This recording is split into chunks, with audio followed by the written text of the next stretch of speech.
The sky darkened quickly over the dirt road that snaked between abandoned fields.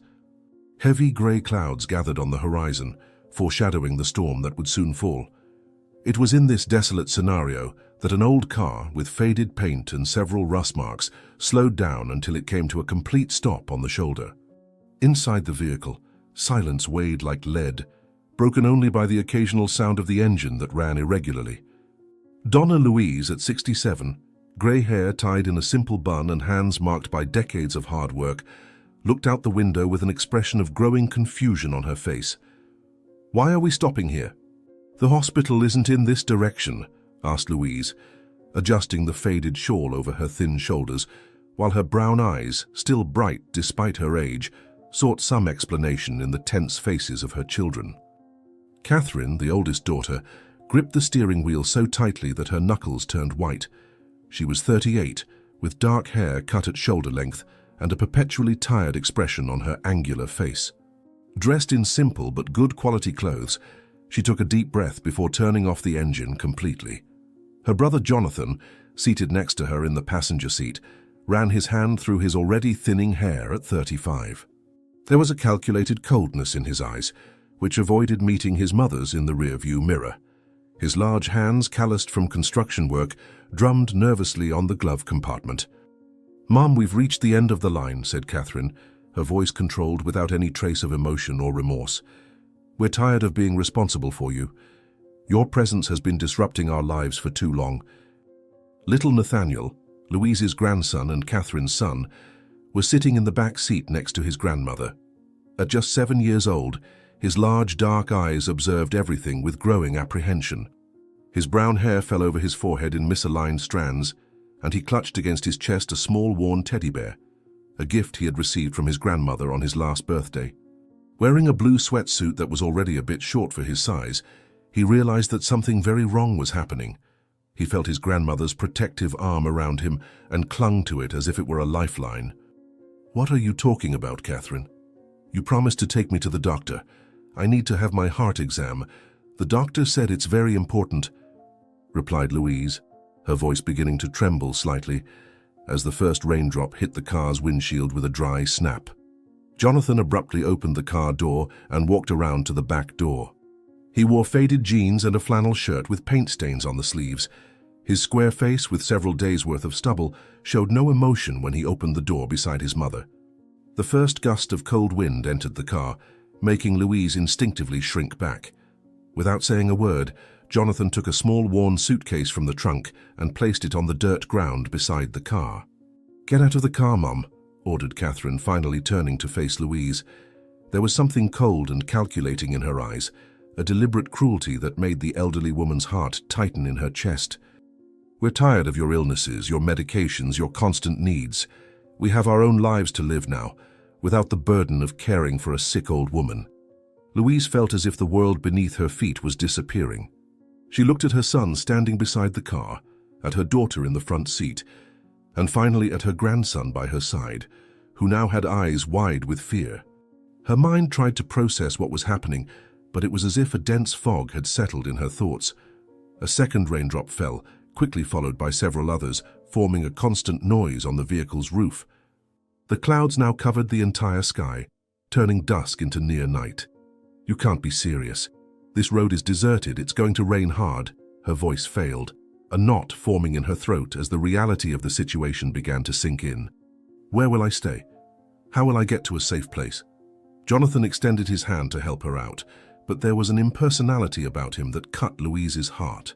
His eyes avoided hers, fixing on a distant point on the darkened horizon. Catherine got out of the car and opened the trunk, from which she removed a plastic bag containing some medicine bottles. She placed it next to the small suitcase. The rain began to fall more intensely, thick drops that soon soaked Jonathan's hair and shoulders, who remained impassive beside the open car. "I don't want to hear your complaints anymore, Mom. We've already talked to your other children. Nobody wants to take responsibility for you," explained Catherine, her voice slightly muffled by the growing sound of the rain, but loaded with irritation. "We all agree that we've already dedicated too much time to someone who only holds us back.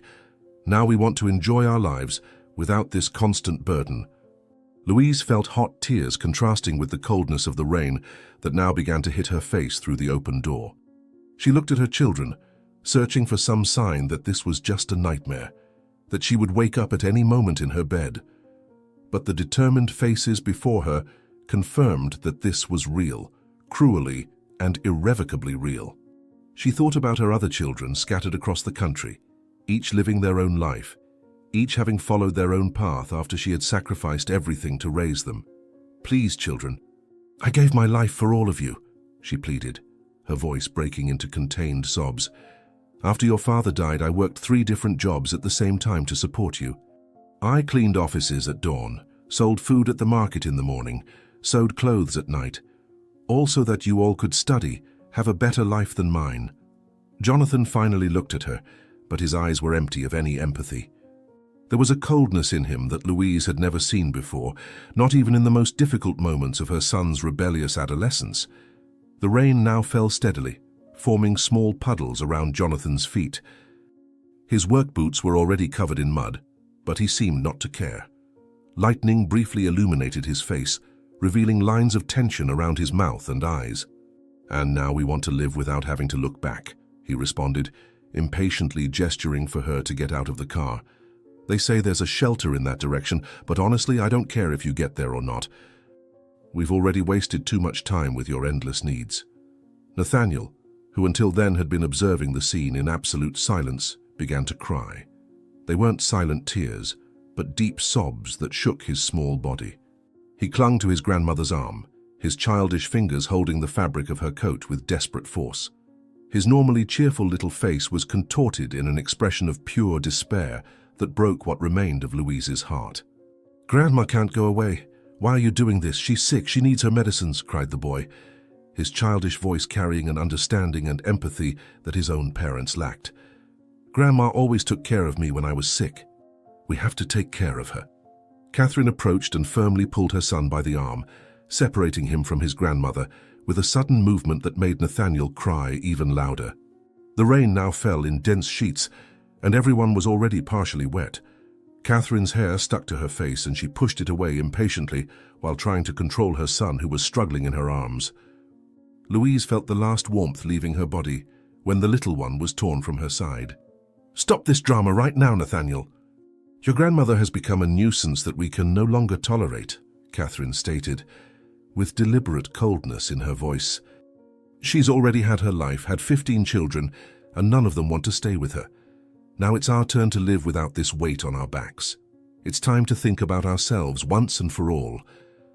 Louise finally got out of the car, her fragile legs almost giving way when they touched the muddy ground.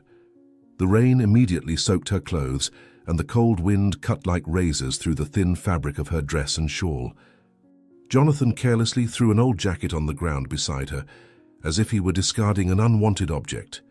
There was no compassion in his gesture, only the haste of someone who wants to quickly complete an unpleasant task. Louise stood there still, while her children quickly returned to the car without looking back. The small suitcase at her feet was already soaked, as was the nearly empty bag of medications. "How could you forget everything?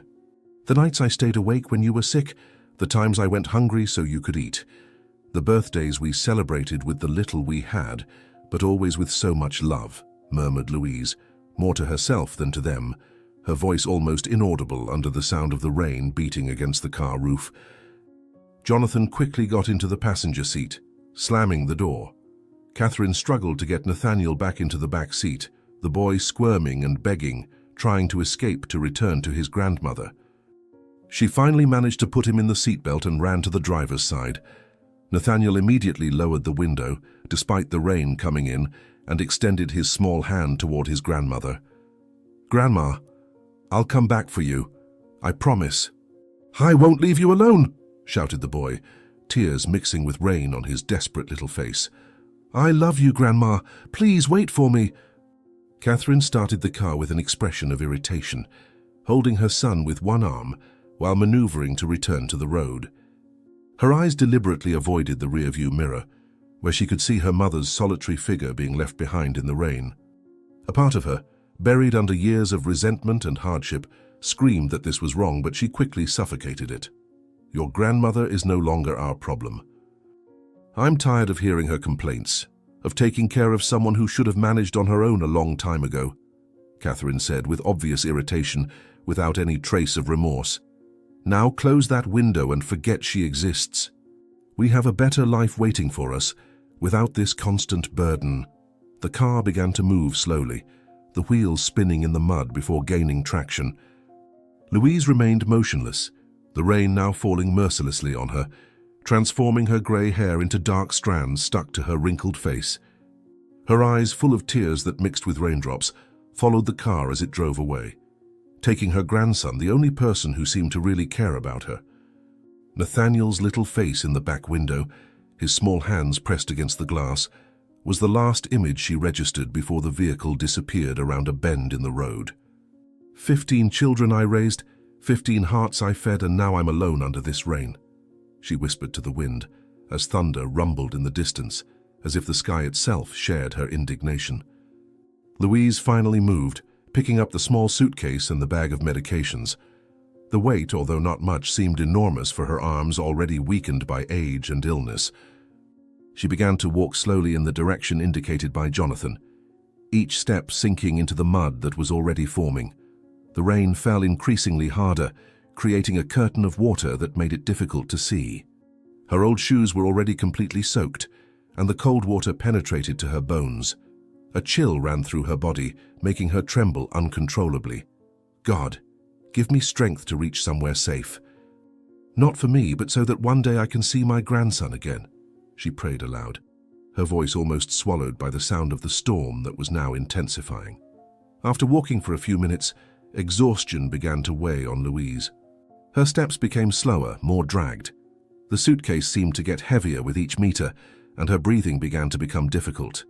She stopped for a moment, leaning on a fallen trunk by the roadside, and opened the medication bag. Inside, she found only 2 nearly empty bottles. There was nowhere near enough to maintain her heart treatment. The prescription that was also in the bag was already soaked, the smudged letters becoming illegible under the rainwater. As she put the bottles in her coat pocket to protect them from the rain, a sharp pain shot through her chest, making her choke and bend forward. It wasn't like the usual pains. This one was more intense, more frightening. She knew her emotions were shaken. The pain in her chest was a sign of the pain of abandonment by the people she had loved most in life. Her hand pressed the left side of her chest as she tried to breathe deeply to control the pain as the doctor had taught. But the rain, the cold, the emotional shock of abandonment, everything seemed to conspire against her already fragile heart. Not now, please. I need to get somewhere, she begged, not knowing if it was to God or to her own body that seemed to betray her at this crucial moment. The pain did not diminish. Louise walked painfully. The road was now a river of mud, and each step required a monumental effort. The storm had completely darkened the sky, and lightning was the only intermittent source of light that allowed her to see the path ahead. There was no sign of houses, cars, or any form of help. The feeling of loneliness was absolute, overwhelming. She thought of all the years dedicated to her children, the sleepless nights, the daily sacrifices, the small shared joys that apparently meant nothing to them. Tears insisted on welling up in her eyes. How could they forget the love I gave? Did I do everything wrong so that they don't see me as a mother, just as a burden? She asked the howling wind, her voice choked by tears and the growing pain in her chest. The small suitcase slipped from her fingers, numbed by the cold, falling into the mud with a muffled sound. Louise tried to bend down to pick it up, but another wave of pain, even more intense than the previous one, shot through her chest, stealing her breath. She staggered backward, her knees giving way under her own weight. It fell into the mud. Rainwater mercilessly beating against her face turned toward the dark sky. A choked sound escaped her throat as she struggled for air. "Nathaniel, my little angel," she whispered. Her last thought turned to the grandson who had promised not to forget her. Her trembling, mud-stained hand fumbled in her coat pocket, from where she pulled out a small photo frame protected in plastic. Even in the darkness, even with her vision blurred by pain and tears, she knew that photo by heart. She, much younger, surrounded by her 15 children of different ages, and little Nathaniel, then only 3 years old, smiling on her lap. A family she believed she had built with love, now crumbling like a sandcastle under the merciless storm of indifference. The world around Louise began to darken at the edges, not just because of the falling night, but because her consciousness was beginning to fail. The pain in her chest was now a crushing weight, as if a giant hand was squeezing her heart. Her fingers clutched the photo frame with what strength she had left, pressing it against her chest. The rain continued to fall, indifferent to the human drama unfolding beneath its merciless cloak. She knew her end was near. She could no longer resist the pain. 15 years had passed since that day. The rumble of bulldozer engines could already be heard in the distance when the black limousine slid down the dirt road, raising a cloud of dust that contrasted with the vehicle's impeccable shine. Inside the car, Nathaniel Fairfax impatiently checked the gold watch on his wrist. The demolitions were scheduled to begin in exactly 30 minutes, and he wanted to be present for the historic moment when his greatest project would finally begin. At 22, with his impeccable posture in his custom-made Italian suit, perfectly aligned black hair and penetrating gaze, he exuded the confidence of someone who conquered the world too early to know what to do with so much power. "We'll arrive in 2 minutes, sir," the driver informed, adjusting the rearview mirror to capture his employer's expression. "The demolition teams are already positioned according to your orders." Nathaniel closed the folder with the eviction documents and looked through the tinted window, observing the small houses that would soon give way to the country's largest real estate development. Perfect. This visit shouldn't take more than 10 minutes. The stubborn old lady will certainly change her mind when she sees me personally. Nathaniel's office had been trying to negotiate with the elderly woman living in the house for months. Unsuccessfully, she refused to leave the property to make way for their development. The limousine stopped in front of the last house, still standing in the extensive area already vacated. Unlike the other properties Nathaniel had acquired in recent months, this small house with light walls and a simple roof featured a meticulously maintained garden with colorful flowers that seemed to defy the dust and destruction around it. The contrast between the life in that small oasis and the desolation of the land already prepared for construction was almost poetic in its cruelty. "Wait here. If I'm not back in 15 minutes, authorize the start of demolition anyway," Nathaniel ordered, adjusting his tie in an automatic gesture before exiting the vehicle. The schedule cannot be altered because of a sentimental old woman. The morning sun hit his face when he left the limousine, making him briefly narrow his eyes. Something about that light, that smell of earth and flowers, provoked a strange sensation in his chest, a distant memory trying to emerge from the depths of his carefully disciplined mind. He ignored the feeling, attributing it to the strong coffee he had earlier, and walked determinedly along the small stone path leading to the front door. "Let's get this over with," he muttered to himself, knocking on the door harder than he initially intended. "I don't have time for this." The seconds dragged on as he waited, the sound of bulldozers approaching ever closer, like predators circling their prey. He was about to knock again when he heard slow footsteps approaching. The door opened with a slight creak, revealing a lady with completely white hair tied in a simple bun. Her face carried the deep marks of age, but her eyes, of an intense and surprisingly vivid brown, possessed a clarity that contrasted with her fragile appearance. She wore a simple floral dress and a blue shawl over her thin shoulders.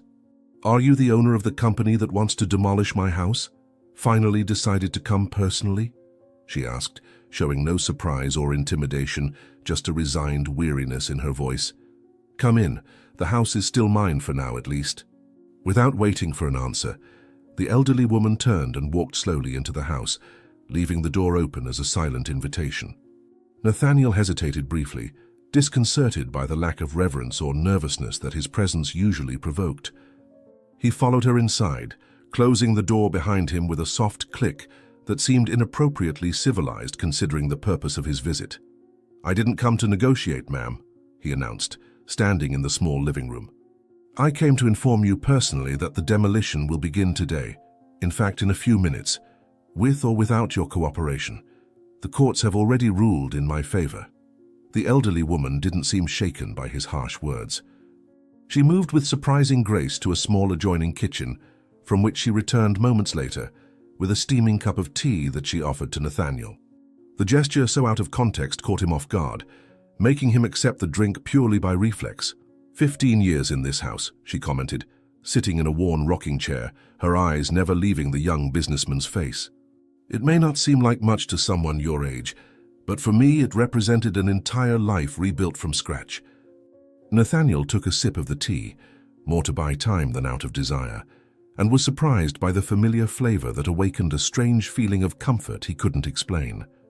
He looked around the simple but immaculately clean room, noticing the few pieces of furniture worn from use, but well maintained.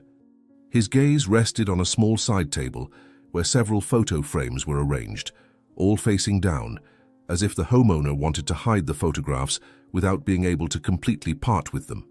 "Mom," he began, trying to regain control of the situation, but was interrupted. "Louise," she said simply, rocking gently in her chair. "My name is Louise." The name hit Nathaniel like a physical blow, making him almost drop the cup. A sudden and vivid memory erupted in his mind, a younger woman with the same eyes, calling his name in a kitchen full of other children. His heart inexplicably raced, and he felt his hands grow cold with sweat, the professional mask he wore as armor beginning to crack under the pressure of long repressed emotions. "This place is my only refuge after losing everything," Louise continued, apparently not noticing his reaction. "My own children abandoned me on a road during a storm. After fainting in the rain, I woke up in an abandoned cabin, nearly dying.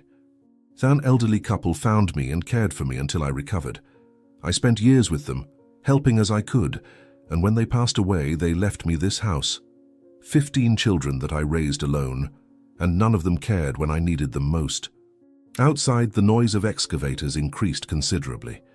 Nathaniel could feel the vibration of the heavy machinery through the floor of the small house, a relentless reminder of the approaching reality. He looked at his watch. Less than 20 minutes remained before the scheduled start of demolition. He should be satisfied with the imminent victory, but something about that house, that woman, awakened a growing unrest that he couldn't ignore. "You said 15 children?" he asked, the words escaping before he could contain them. "Abandoned on a deserted road? Did you have a grandson?" Louise's face softened momentarily, a spark of something luminous passing through her tired eyes. "Yes," she answered, her voice taking on a warmer tone. "I have a little grandson who was the light of my eyes, the only one who cried when they abandoned me to my fate. I tried to talk to him, to all my children, but they never let me see him. I never forgot my little Nathaniel." An image flashed in Nathaniel's mind, himself as a child screaming through the rear window of a car, while a female figure grew smaller in the distance, under a merciless rain. The impact of the memory was so intense that he needed to lean against the nearest wall, the folder with the eviction documents falling to the floor, scattering papers across the worn wooden floorboards. "The photo frames," he said, his voice suddenly hoarse. "Why are they all facing down?" Louise looked at the frames on the table, an expression of old pain crossing her wrinkled face. "Some memories are too precious to be forgotten, but too painful to be seen every day," she answered simply. Outside, the metallic noise of the excavators was now deafening. One of the machines had approached dangerously close to the house, its giant shadow projecting through the living room window, like a dark omen. The floor began to tremble with more intensity, causing the few objects on the shelves to clink in protest. A small crack appeared in one of the walls, revealing the fragility of the structure. "They started too early," Nathaniel murmured, suddenly alarmed. "I told them to wait for my order." In an impulsive, almost desperate movement, Nathaniel crossed the room to the table with the picture frames. He picked up the largest one and turned it over, feeling as if he were opening a door that had been closed for many years in his own mind.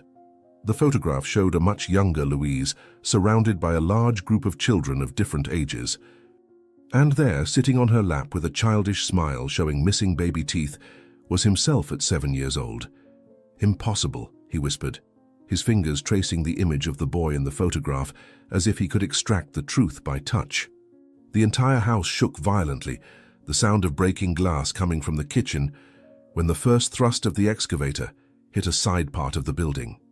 Ancient dust detached from the ceiling, dancing in the morning light that entered through the windows, Louise's rocking chair moved on its own, propelled by the growing vibration of the floor. "I need to get her out of here," exclaimed Nathaniel, dropping the picture frame on the table and running to the elderly woman. The demolition began without final authorization. A deafening crash shook the structure of the house when the excavator hit a supporting wall. Pieces of plaster fell from the ceiling and one of the windows shattered completely. Nathaniel grabbed Louise's arm, pulling her toward the door with urgency, but she resisted, her eyes now widened in an expression of growing recognition. "How did you survive that storm?" asked Nathaniel, the words escaping his mouth as if they came from a part of himself that had been asleep for 15 years. Louise froze, her fragile body trembling now, not just from the vibration of the house, but from an overwhelming emotion that seemed to run through every fiber of her being. Her eyes, suddenly teary, fixed on his with an intensity that transcended the chaos around them. She looked at the man in front of her, paying attention to his features, his eyes, and his matured countenance. "Nathaniel?" she whispered, her voice almost inaudible under the roar of the machines. "My little Nathaniel?" The world seemed to stop in that moment of mutual recognition. 15 years of separation, of loss and mourning, condensed into a single moment of absolute clarity. The walls around them began to give way, cracks snaking across the ceiling, while the excavator continued its relentless assault against the small house. A portrait fell from the wall, the glass breaking at their feet like a distant echo of the broken hearts now struggling to reconnect. "Grandma?"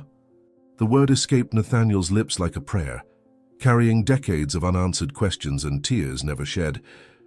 An even more violent crash shook the entire house, followed by the unmistakable sound of wood breaking when part of the roof began to give way. Dust and debris were now constantly falling, transforming the air into a dense and suffocating cloud. Nathaniel saw the wall closest to the excavator beginning to fold inward, like paper crumpled by a giant hand. "We have to get out of here now," he shouted, wrapping his protective arm around Louise's fragile shoulders while running toward the door, dragging her with him. Louise resisted again, turning to the table with the picture frames. "The photos! I can't leave them!"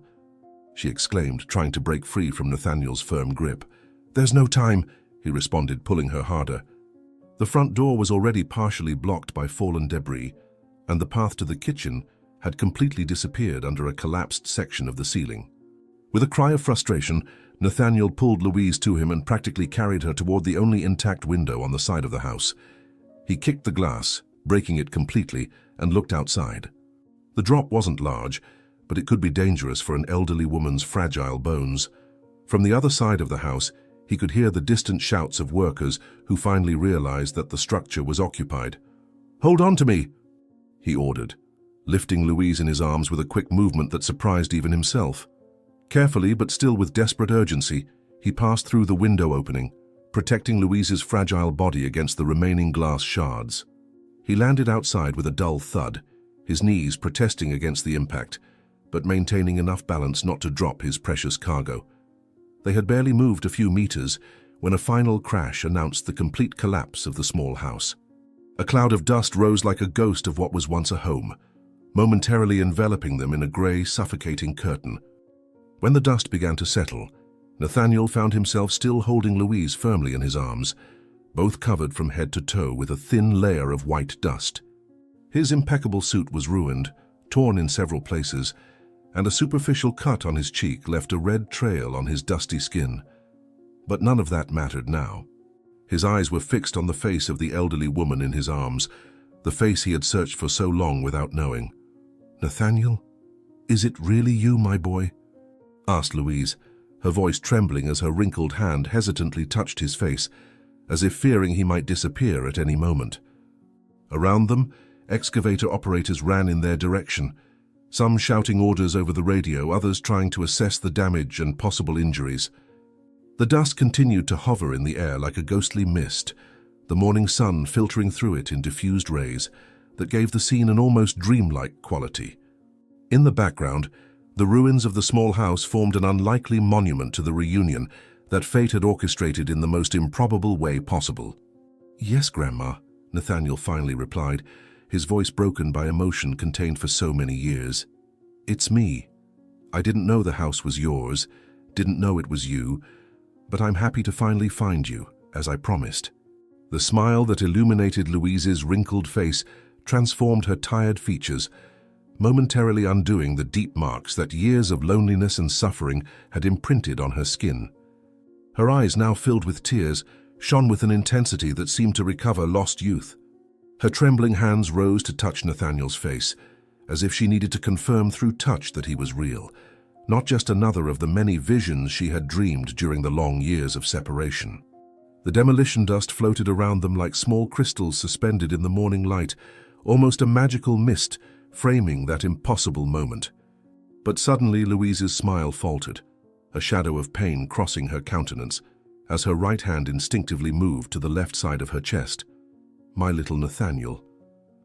"How you've grown, how you look like your grandfather," she murmured, her voice broken by a suddenly laborious breathing. "I knew I would see you again one day, even when everyone said it was impossible." Nathaniel immediately noticed the change in his grandmother's expression, the brightness in her eyes being replaced by a veil of barely contained pain. The arms that held her felt how her fragile body stiffened, her muscles contracting in response to an invisible suffering. Around them, the excavator operators approached hesitantly, confused by the unusual scene of the elegant business owner embracing the dust-covered elderly woman, both seeming oblivious to the destruction around them. Nathaniel completely ignored them, all his attention focused on the woman in his arms, whose face was now visibly paling beneath the layer of white dust. "Grandma, what is it? Are you feeling something?" he asked urgently, carefully lowering her until they were both sitting on a small mound of clean earth, away from the immediate debris of the house. "Do you need water? Rest?" The pain that had begun as a sharp pang now expanded through Louise's chest like concentric waves in a lake, each more intense than the previous one. She recognized that terrible sensation, the same she had experienced on that stormy night 15 years ago, when she believed her broken heart couldn't bear the weight of abandonment. Her lips, now with a worrying bluish tone, trembled as she tried to form words between increasingly shallow and difficult breaths. The world around her began to lose sharpness at the edges, distant sounds arriving muffled, as if she were slowly submerging in deep waters. "My heart, dear. It was already very tired many years ago, and now—" Her voice failed as she tried to squeeze Nathaniel's hand to convey what words couldn't. "I think it decided I've endured enough to see you again. It was all I was waiting for to depart." Panic grew in Nathaniel's chest like an icy wave, rising up his throat and threatening to suffocate him. He had just found the grandmother he had believed lost forever, the only person who had truly loved him unconditionally in his childhood, and now he saw her slipping through his fingers like fine sand. He looked around frantically, seeking help, his normally business-agile brain now numbed by fear. One of the workers was already talking on the phone, apparently requesting an ambulance, but Nathaniel knew that every second could be vital. With a sudden decision, he stood up with Louise in his arms, her weight almost non-existent against his chest, as if the years of solitude had gradually consumed her physical substance. "I won't lose you again, not now," he stated with iron determination, walking quickly toward the limousine still parked near the rubble. "Hold on, Grandma. I'll take you to the nearest hospital. It will be much faster than waiting for an ambulance." The driver, sensing the urgency of the situation, had already opened the rear door of the vehicle, before Nathaniel even reached it with his precious burden. Carefully but still with desperate haste, he settled Louise on the back seat, resting her head on what appeared to be an improvised pillow made from his own folded jacket. His face, normally composed and controlled to project confidence in business, was now contorted in an expression of pure fear, beads of sweat mixing with the dust from the demolition, creating dark trails on his tanned skin. He quickly entered the vehicle, keeping Louise partially on his lap, as if physical contact could prevent her from departing. "Central Hospital now. As fast as possible, don't stop for anything," he ordered the driver, his voice conveying an urgency that none of his employees had ever witnessed. "If necessary, contact the police on the radio. Tell them it's a medical emergency."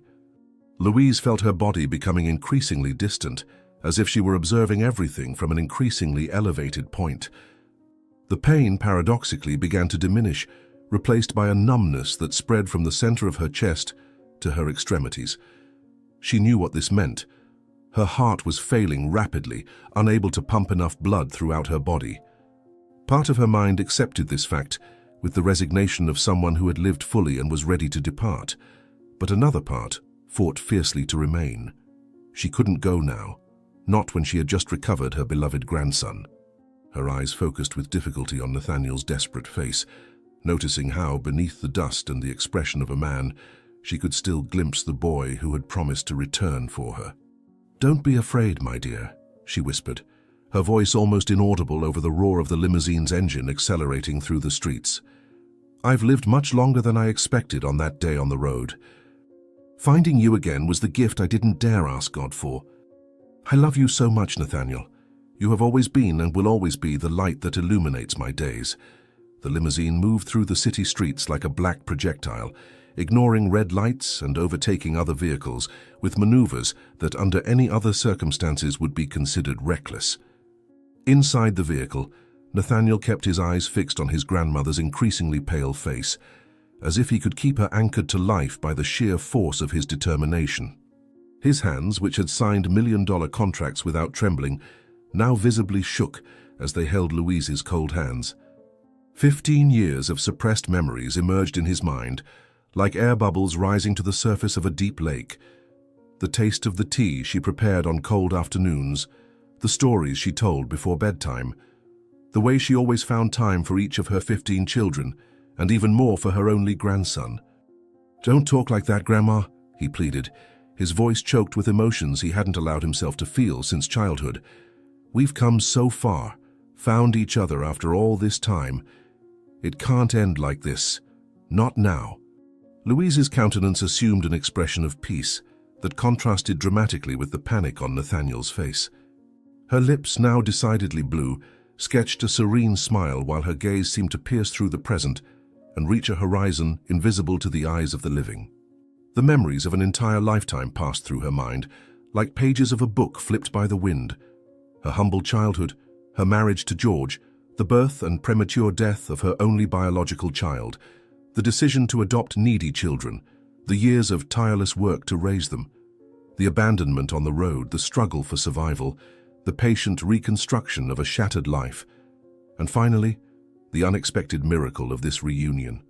She felt a deep gratitude filling her being, despite the pain and fear. "I want you to know that I never blamed your mother or any of my children," she said with visible effort, each word costing her precious energy. "Bitterness only consumes the one who carries it. I learned that the hard way." The limousine braked abruptly in front of the emergency entrance of Central Hospital, the driver already jumping out of the vehicle to open the rear door.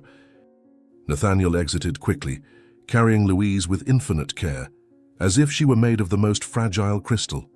His eyes, normally cold and calculating when negotiating, were now wide with terror, the fear of imminent loss written in every line of his expression. He ran to the entrance, ignoring the surprised looks from people who were watching the young businessman covered in dust, carrying an elderly woman who was nearly unconscious. A nurse was already approaching with a stretcher, alerted by the driver who had run ahead. "Please help, it's my grandmother. I think she's having a heart attack," shouted Nathaniel, his voice stripped of any pretense of control or dignity. "Please don't let her die. I just found her after 15 years. Louise felt her body being transferred from the warm, secure arms of her grandson to the impersonal coldness of a hospital stretcher. Bright lights passed quickly above her head as she was pushed through corridors, urgent voices exchanging medical terms she barely understood. An oxygen mask was placed over her face, and she felt multiple hands touching her, connecting her to machines, checking her vital signs. But above the chaos of medical activity around her, she could still hear Nathaniel's voice, begging to stay with her, refusing to let go of her hand.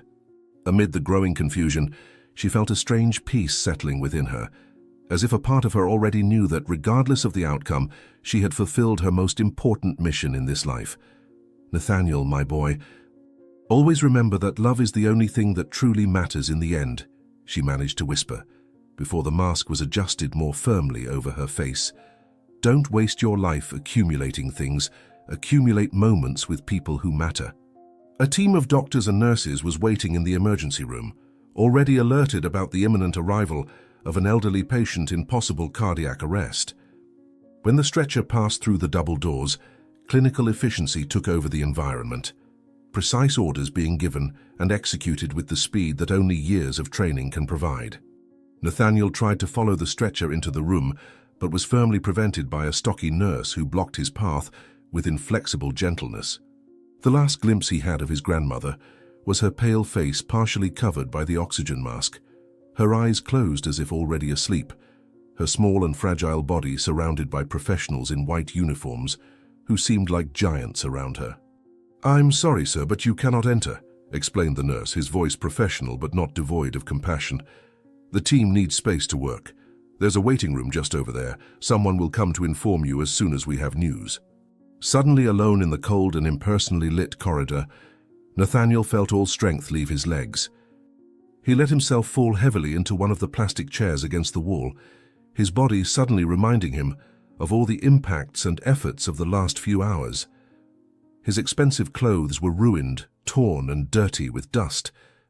A superficial cut on his cheek had stopped bleeding, but left a red trail on his skin. His hair, normally impeccable, fell misaligned over his forehead. His hands trembled uncontrollably when he raised them to cover his face. At that moment, all his wealth, power and influence seemed absolutely useless in the face of the fragility of life, now fighting behind those closed doors. "I can't lose her again, not like this," he muttered to himself, words muffled by his trembling hands. "Please, God, if you're listening, give me a chance to know her again, to make up for all these years." Minutes turned into hours that dragged on with torturous slowness. Nathaniel remained sitting in the same position, occasionally getting up to walk in circles around the small waiting room, only to return to the same uncomfortable chair. His phone rang incessantly, but remained ignored in his pants pocket. The outside world, with its important meetings and monumental financial decisions, seemed to belong to another dimension, completely irrelevant in the face of the only thing that really mattered at that moment. Nurses occasionally passed by, casting sympathetic glances at the young businessman who had arrived with the elderly woman, but none brought the news he desperately awaited. "I should have looked for her before more diligently," he thought, feeling the crushing weight of regret. All those wasted years, building an empire while she lived alone, believing herself forgotten. As the hours progressed, the waiting room gradually emptied and filled again. Other families going through their own personal dramas. Some received good news and left relieved. Others walked away with heads bowed, supporting each other in their shared suffering. Nathaniel observed these cycles as if watching a movie in slow motion, disconnected from everything except the growing anxiety that threatened to consume him completely. At some point, a kind nurse had brought him a cup of coffee that was cooling untouched beside him and offered to treat the cut on his face, an offer he had absent-mindedly declined. "Mr. Fairfax?" a voice finally called, causing him to stand up in a single abrupt movement, knocking over the forgotten coffee cup. "Could you come with me, please?" The doctor who approached was a middle-aged man with a grave expression, deep circles under his eyes, indicating long hours of work and difficult decisions. He wore an impeccable white coat over which a stethoscope rested like a badge of authority. His posture was rigid, professional, but his eyes conveyed a compassion that made Nathaniel's heart tighten painfully in his chest. He had seen that same look directed at other families in the waiting room, usually before news that left them devastated. He swallowed hard, trying to prepare himself for what was to come, though he knew there was no possible preparation for losing again the only person who truly represented family in his life. "How is she? Can I see her?" asked Nathaniel, the words tumbling out as he followed the doctor down the corridor, trying to interpret every minute expression on the professional's face. "Please, tell me she's okay. I just need a few more minutes with her." The doctor stopped in front of a closed door, turning to face Nathaniel with a seriousness that made the young businessman feel as if the ground had disappeared beneath his feet. He took a deep breath, as if gathering strength to deliver news he knew was difficult to convey, regardless of how many times he had done it before in his career. His eyes studied Nathaniel's anxious face for a moment, assessing his emotional condition, carefully measuring the words he would use. "Mr. Fairfax, about your grandmother," the doctor began, his voice taking on that specific tone that healthcare professionals seem to develop for moments like this. Contrary to all expectations created by his grave expression, the doctor opened a discreet smile, his tired features visibly softening. He placed a comforting hand on Nathaniel's shoulder, who seemed about to collapse under the weight of the anguish accumulated over the past few hours. The hospital corridor, previously an endless tunnel of white tiles and cold lights, suddenly seemed more welcoming, less threatening. The air, previously heavy with the possibility of loss, became lighter, almost as if a window had been opened to spring after a long winter. Nathaniel held his breath, his heart beating so hard he could feel it against his ribs, as he awaited the words that would determine the course of his newly rediscovered life. "It was just a scare, Mr. Fairfax." "Your grandmother is fine," announced the doctor, his voice now warmer, almost paternal. "The intense emotional stress caused a temporary arrhythmia, but we managed to stabilize her quickly. There was no permanent damage to her heart." The relief that flooded Nathaniel was so intense that his legs threatened to give way. He leaned against the nearest wall, his breath coming out in a long, trembling sigh that seemed to carry all the fear accumulated over the past few hours. His face, previously a mask of contained tension, now dissolved into an expression of gratitude so pure, so visceral, that the doctor momentarily looked away, as if witnessing something too intimate. The tears that Nathaniel had held back so forcefully finally began to flow freely down his face, still marked by demolition dust, creating wet trails that revealed the tanned skin underneath.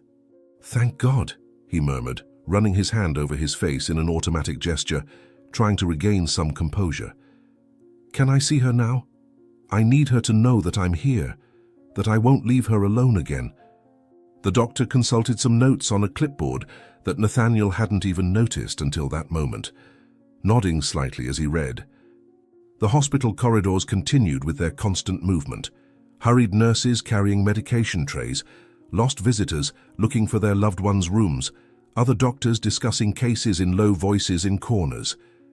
But to Nathaniel, all this movement now seemed distant, almost unreal, like the background scenery in a painting where only the central figures truly matter. "She is resting now, but conscious and asking for you," explained the doctor, tucking the clipboard under his arm. "We'd like to keep her under observation for a few hours and run some more tests to ensure everything is fine, but afterward you can take her home." Considering her age and cardiac history, it was really a surprisingly mild episode. Nathaniel felt a wave of gratitude so intense that, for a moment, he completely forgot who he was. Not the ruthless businessman, not the country's youngest billionaire, just a grandson relieved not to lose his grandmother a second time. He extended his hand to the doctor, shaking it firmly in a sincere gesture that was worth much more than any sum he could have offered. He realized, with a crystalline clarity that only moments of near loss can provide, how empty his priorities had been until that moment. Accumulating wealth, building ever taller buildings, leaving a mark on the city's skyline. None of that had any real value compared to the fragile woman resting behind that door. "Doctor, I don't know how to thank you." "I promise she'll have the best possible care from now on," he assured, his voice regaining some of its usual firmness, but now tempered with a new softness. "She'll never be alone or helpless again, not while I live." The doctor guided Nathaniel to the room door, opening it silently so as not to disturb the patient. The interior was a typical hospital room, walls in light tones, discreet monitors beside the bed, a window offering a partial view of the city now bathed in the late afternoon light. In the center of this aseptic setting, looking even smaller against the white hospital sheets, was Louise. Her silver hair had been gently combed back, fully revealing her face now clean of demolition dust. An intravenous line connected her arm to a transparent solution bottle, and discreet electrodes monitored her heartbeats with soft, regular beeps. Despite everything, she looked strangely serene, almost luminous, as if the relief of finding her grandson had erased years of suffering from her features. "She is extraordinarily resilient for someone her age," the doctor commented quietly before withdrawing. "She must have an exceptional will to live, to have overcome everything she's been through." Nathaniel approached the bed with hesitant, almost fearful steps, as if Louise were a vision that might dissipate at the slightest sudden movement. The golden late afternoon light entered obliquely through the window, creating a soft halo around the recumbent figure. Perceiving his presence, Louise slowly opened her eyes, those same deep brown eyes that had been the only constant in the fragmented childhood dreams Nathaniel still preserved. A weak but genuine smile formed on her pale lips when she recognized her grandson standing beside her bed, still covered in dust, still with his expensive clothes in tatters, but completely transformed by the concern and love emanating from his posture. "My brave boy," she whispered, extending a trembling hand toward him. "I always knew that one day you would return, even when everyone said it was impossible. My heart never stopped waiting." Several weeks had passed since that dramatic day. The sunset painted the sky in shades of orange and pink, creating a spectacle of colors that reflected in the enormous windows of Nathaniel's mansion. Outside, the well-tended gardens displayed flowers carefully selected to resemble those that Louise cultivated in her small yard, now just a memory. The spacious marble veranda, previously a rarely used space except for occasional business meetings, had been transformed into a welcoming refuge with comfortable rocking chairs, pots of plants blooming in profusion, and a small tea table always set, as if awaiting visitors at any moment.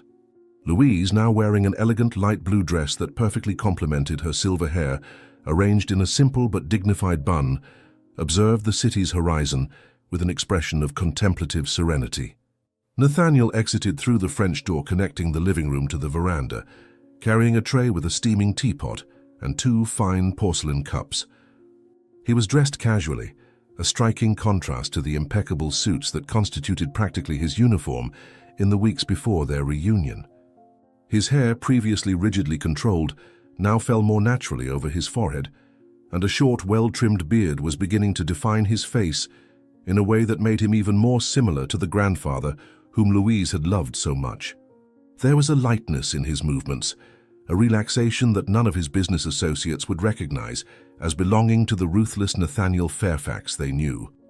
He placed the tray on the small table and sat down in the chair next to his grandmother, pouring the tea with movements that became more natural each day, as if recovering muscle memories from an almost forgotten childhood.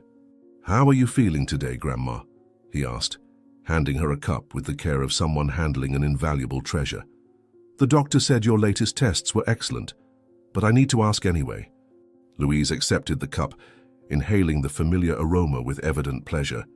Her hands, still marked by the work of so many decades, were now steadier, the nails well groomed, the skin hydrated with expensive creams her grandson had insisted on buying, although she protested they were unnecessary. The setting sun highlighted the deep lines of her face, silent witnesses to a life of sacrifices and hardships, but also of simple joys and abundant love. Her eyes, however, seemed younger each day, as if her grandson's presence gradually restored the light that abandonment had stolen. "Like someone who has gained a second chance in life," she replied with a serene smile, taking a small sip of the fragrant tea. "Each morning with you around seems like a dream I'm afraid to wake up from." A gentle breeze stirred the flowers in the vases on the veranda, bringing with it the mingled perfume of different species cultivated specifically to please Louise's senses. A bold sparrow momentarily landed on the ledge, looking curiously at the two before taking flight again. Nathaniel watched the bird disappear into the horizon, his thoughts wandering along the paths that had brought him to this moment of almost perfect peace.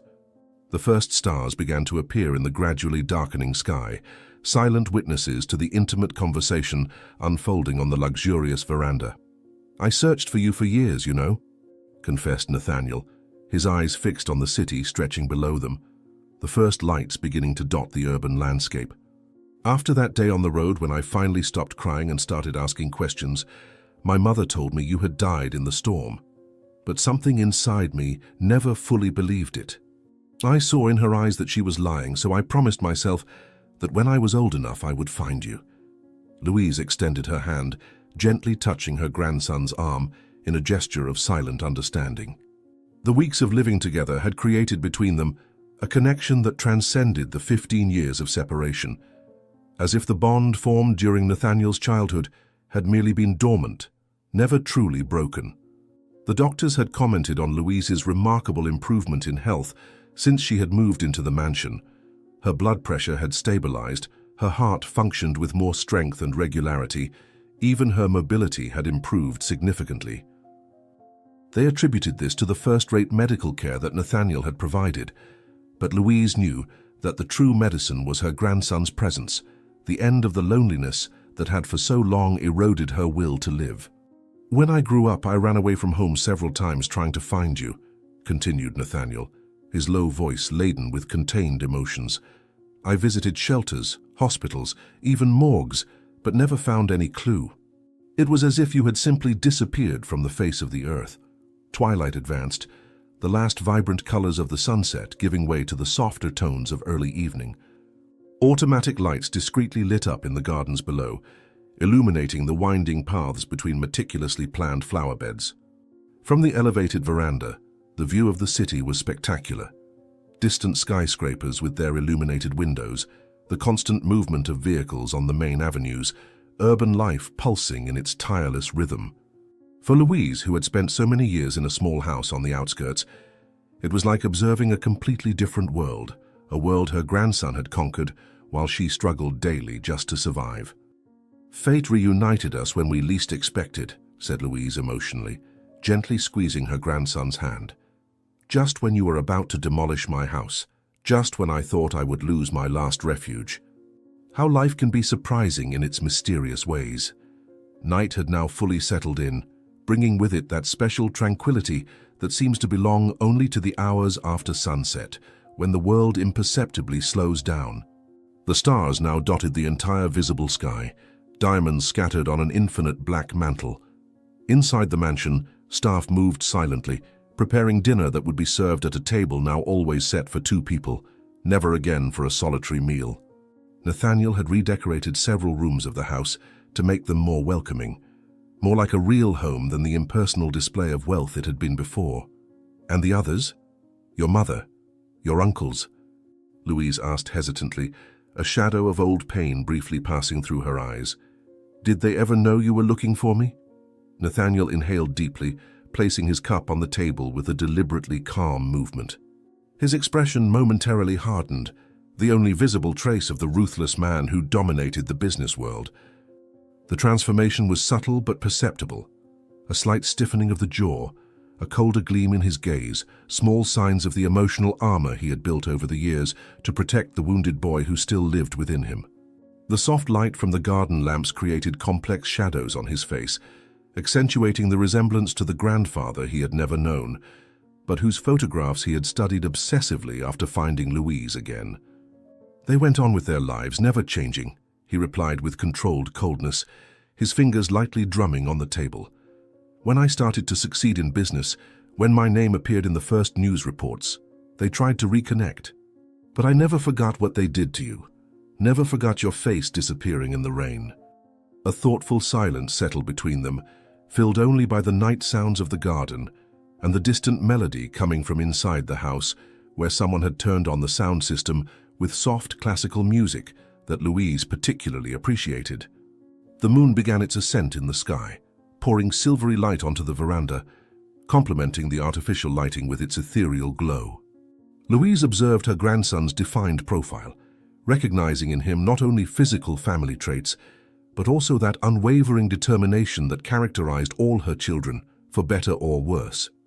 "I don't hold a grudge against them, you know," she finally said, her soft voice cutting through the silence like a balm on an old wound. "I spent a long time angry, then sad, but eventually realized that was only poisoning me inside. The forgiveness wasn't for them, it was for myself." Nathaniel rose abruptly, walking to the veranda railing to observe the city that, in large part, belonged to him. His rigid back, tense shoulders, revealed the internal struggle that this subject still provoked. For weeks, he had avoided mentioning his mother or uncles, focusing only on rebuilding his relationship with Louise, on compensating for the lost years. But he knew they would eventually need to face this aspect of the past. He breathed deeply, the night air refreshing his mind, helping him organize thoughts that still caused an almost physical pain when examined closely. "Maybe someday I'll be able to forgive like you," he finally admitted, turning to face her with a small forced smile. "But for now, I prefer to keep my distance. There's plenty of time to resolve this in the future. Now there's something I'd like to show you." Returning to Louise, Nathaniel picked up an elegant folder he had left on a side table. The fine leather shone under the soft light of the lamps, the discreet monogram in one corner reflecting its owner's status.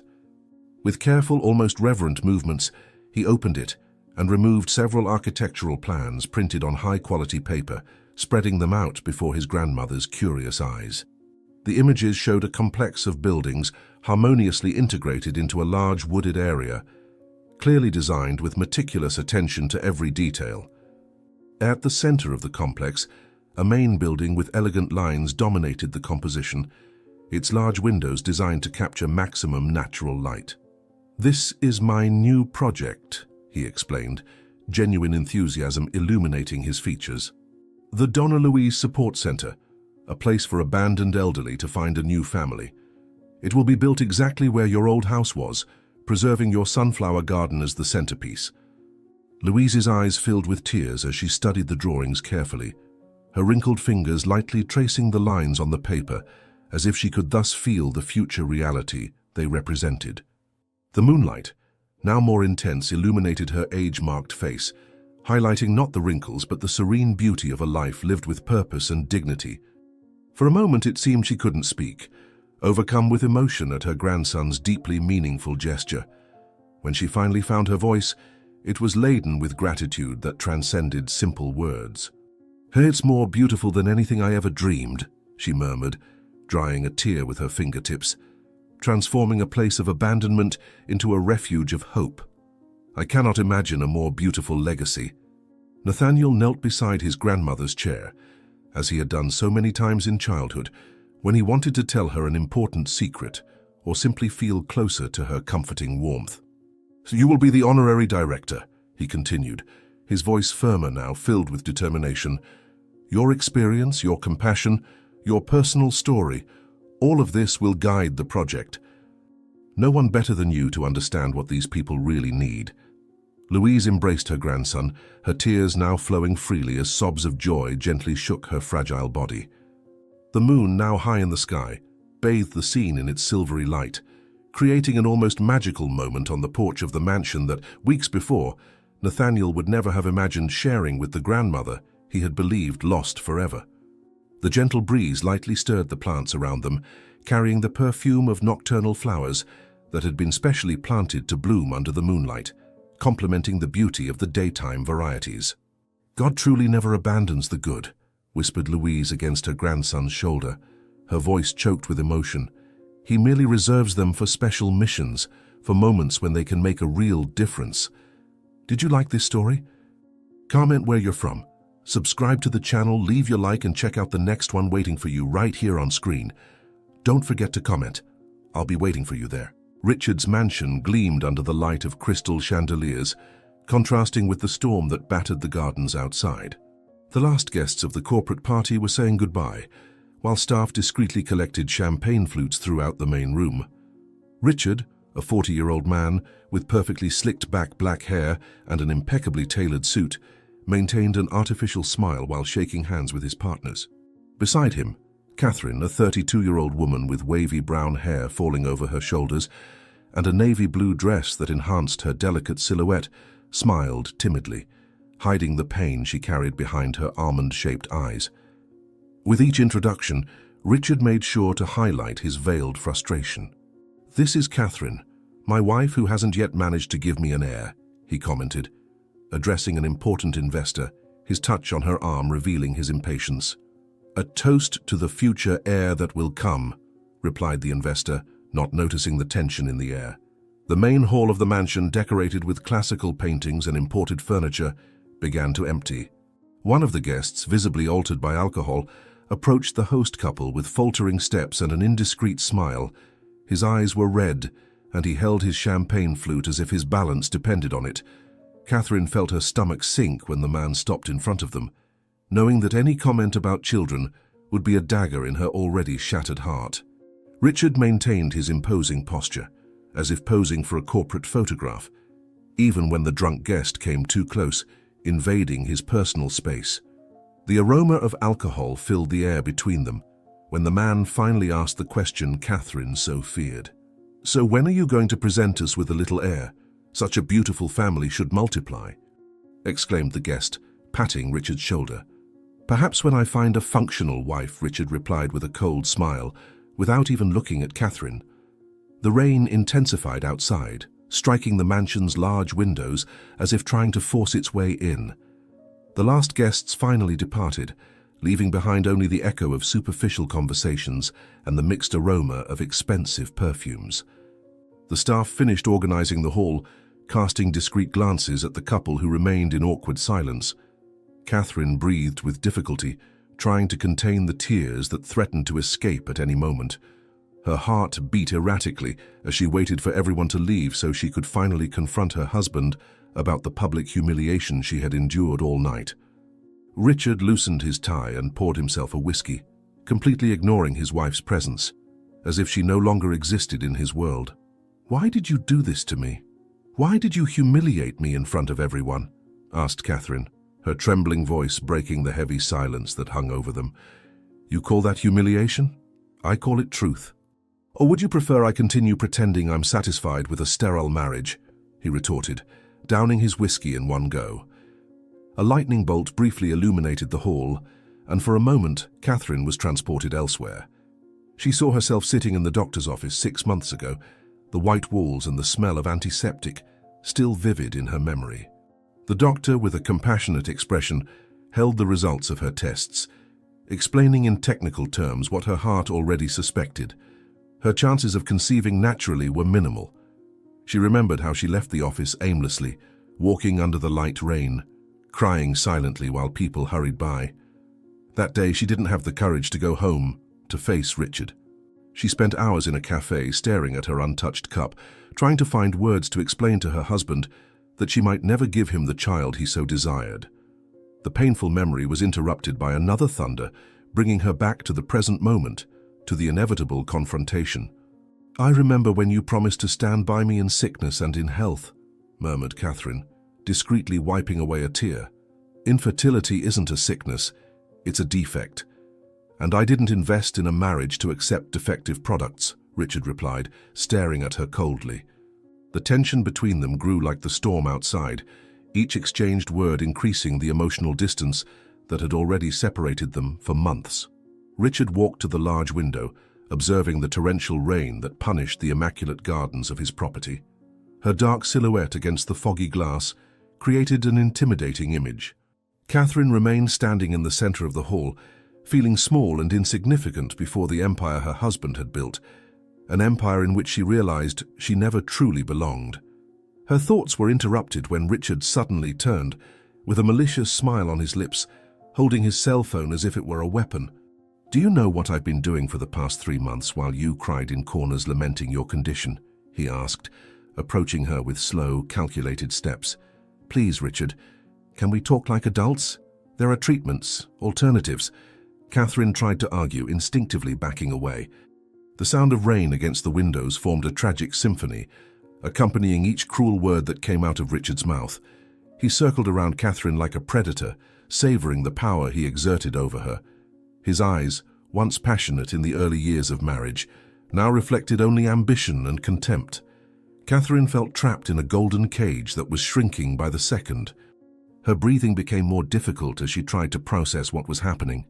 What was once just coldness and distance now took on forms of deliberate cruelty. Richard stopped a few inches from her, his whiskey breath mixing with the expensive perfume he wore. "I hired lawyers to study the possibilities of annulling our marriage. I talked to them about divorce. I don't need you anymore," he revealed, each word falling like an ice stone upon Catherine. "You can't be serious. After everything we built together?" she whispered, feeling her legs weaken. Richard's face hardened even more, his eyes transforming into 2 dark stones without any trace of humanity. The storm outside intensified, as if nature was responding to the cruelty unfolding within those luxurious walls. A particularly strong thunder made the lights flicker for a moment, casting distorted shadows over Richard's face, accentuating his features into an almost demonic mask. Catherine felt her world crumbling around her, each word from her husband like a hammer destroying the foundations of what she believed to be her life. The man she had fallen in love with whom she had shared dreams and plans, completely disappeared before her eyes, giving way to a cruel and calculating stranger. Richard consulted his gold watch, a deliberately theatrical gesture, before pronouncing the final sentence. "You have 24 hours to leave this house. As I've already said, I've spoken with my lawyers. I don't want a defective wife," he declared, each word cutting like a blade. "Please, Richard, don't do this while. Remember our vows, our love," begged Catherine, tears now flowing freely down her face. Catherine's tears seemed to fuel Richard's cruelty even more as he smiled at the suffering of the woman he once swore to love and protect. He walked around the hall as if he were in a business meeting, coldly explaining the terms of a failed commercial transaction. His gestures were calculated, his voice modulated, as if he were giving a lecture on business efficiency. Catherine felt her heart shatter with each word, each look of contempt. A part of her still couldn't believe that this was really happening, that the man she had loved for so many years could transform into such a cruel monster. Her tears fell incessantly, staining the expensive dress she had worn to impress her husband's friends, people she now knew had never really been her friends. "I'm not interested in your tears or empty promises. I want results, and you've proven to be an investment without return," said Richard, finishing his whiskey with a theatrical gesture. "An investment?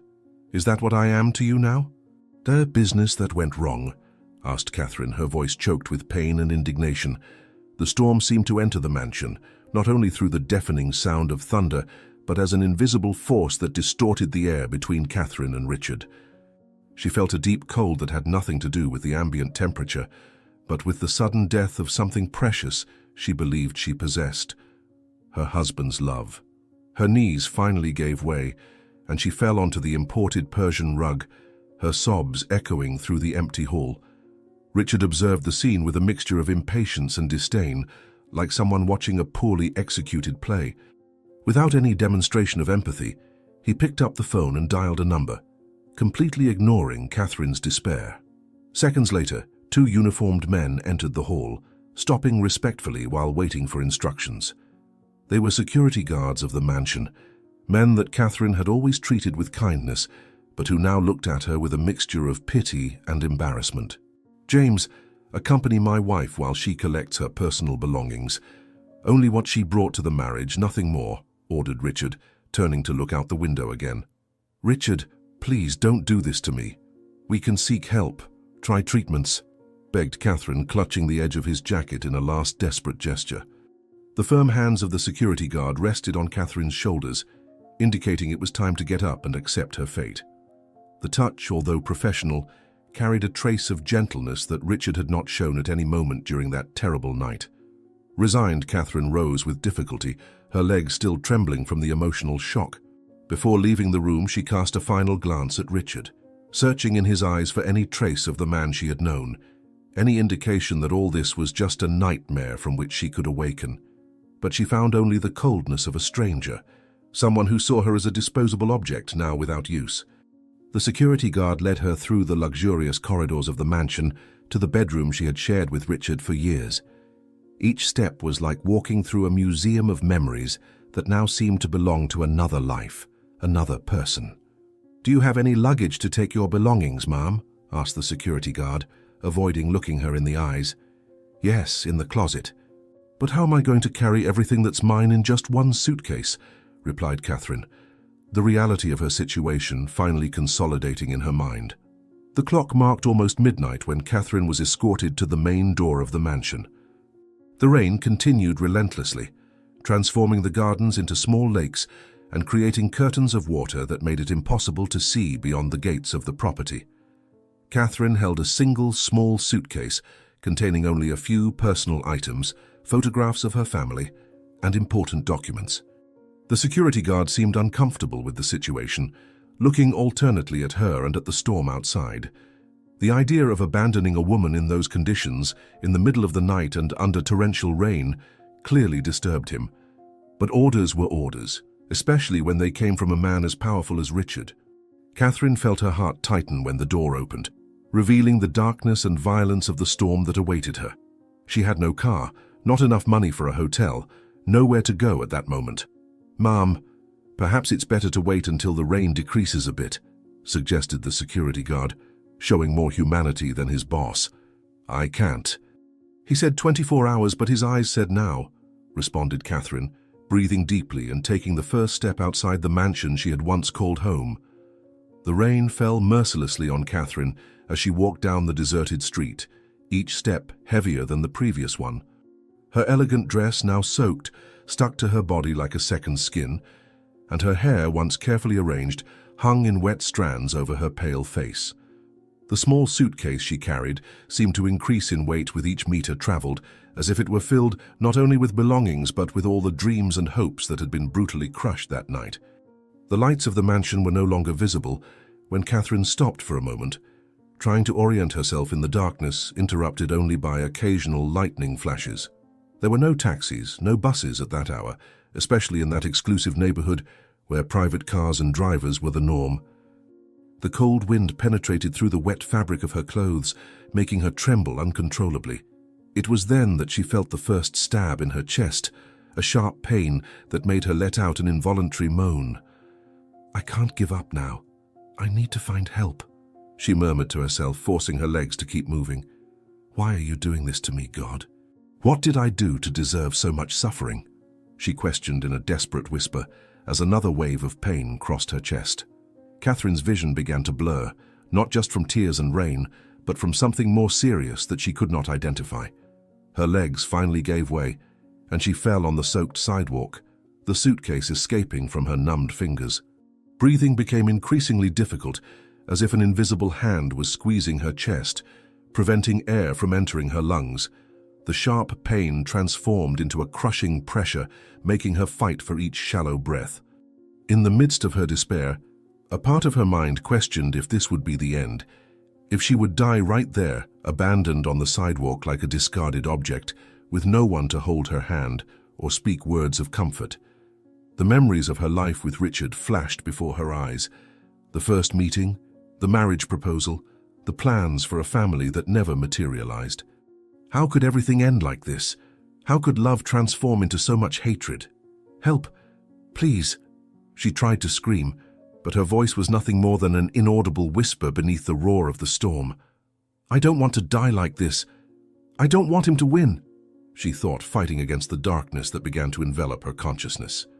Catherine felt her body growing colder, the rain mixing with tears on her pale face. Her vision darkened at the edges, as if a black tunnel was slowly closing around her. The sounds of the storm now seemed distant, as if coming from another world. She thought of her family, of parents she hadn't seen in years due to the restrictions imposed by Richard, of the sister with whom she had lost contact.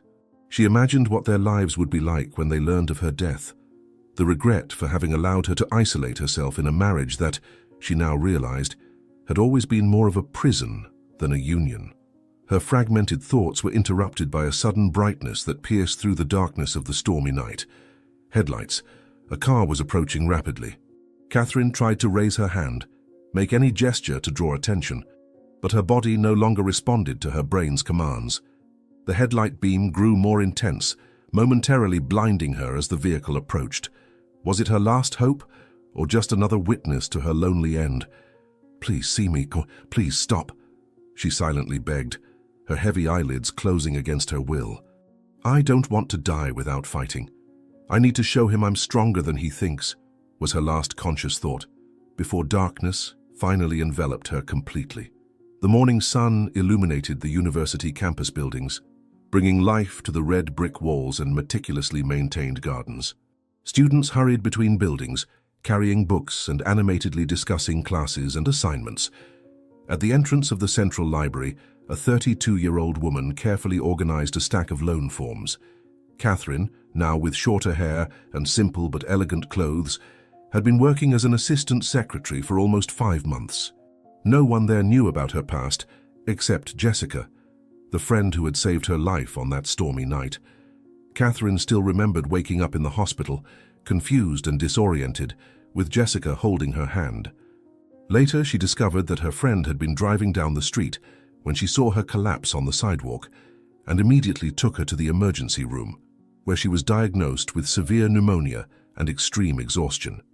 "I'll never forget your face when you opened your eyes in the hospital," Jessica commented during a visit to the library. "You looked like you had seen a ghost." "The ghost was myself, friend," Catherine replied with a sad smile. "That night, a part of me died in the rain." The library routine offered Catherine a peaceful refuge to gradually rebuild her life.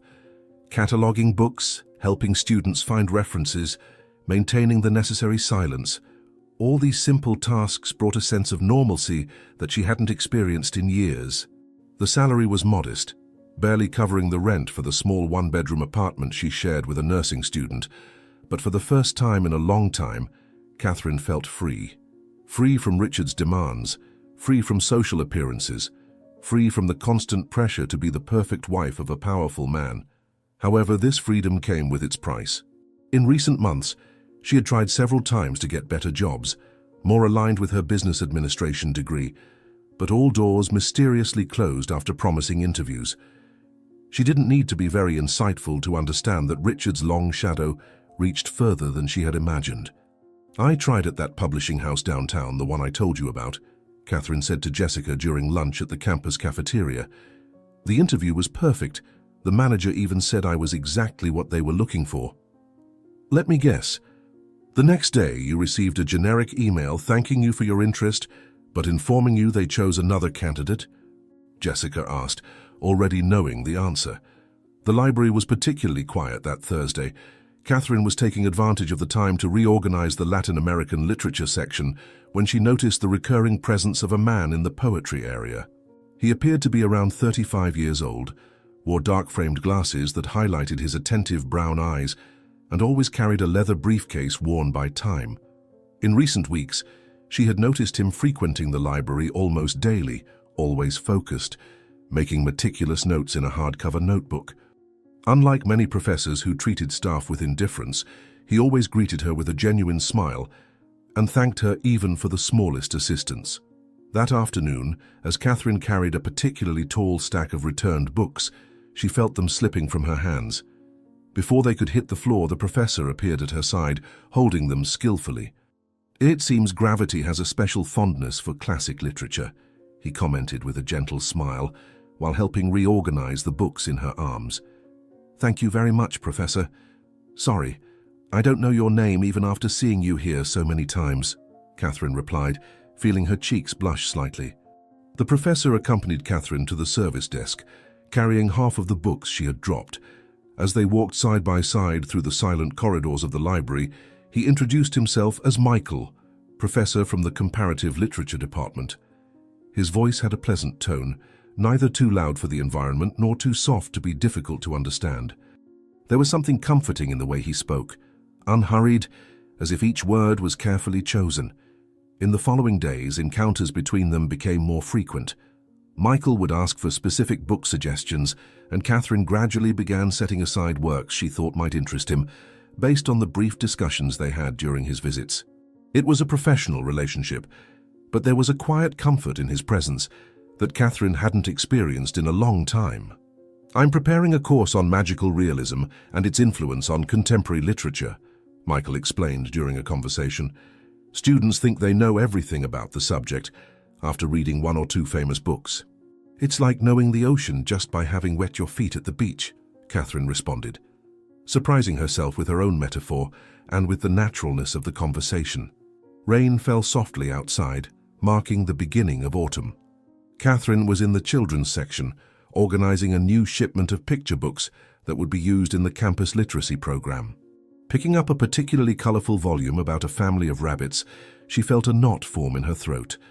The illustrations showed parent rabbits playing with their babies in the garden of a cozy home. Unable to contain herself, Catherine felt silent tears running down her cheeks as she tried discreetly to wipe them away. She didn't notice Michael's presence until he was beside her, silently offering her a clean handkerchief. She accepted, deeply embarrassed at being caught in such a vulnerable moment. "I'm sorry, Professor Michael. I don't know what came over me," she murmured, trying to regain her composure. "Some books have the power to touch wounds we didn't even know were still open," he responded kindly. "The cafe on the corner serves the best hot chocolate on campus. Would you like to join me? Your shift is ending soon, isn't it?"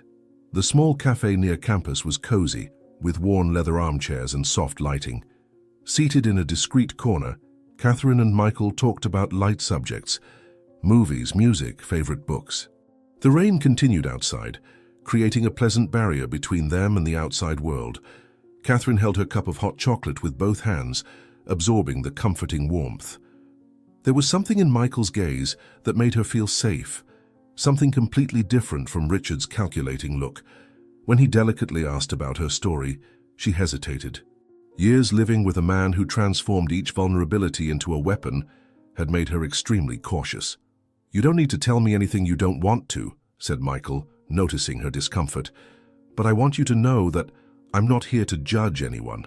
"It's hard to trust again when your trust has been broken so many times," Catherine replied, surprising herself with her own honesty. "Sometimes I think I never will again." The silence that followed wasn't uncomfortable, but reflective.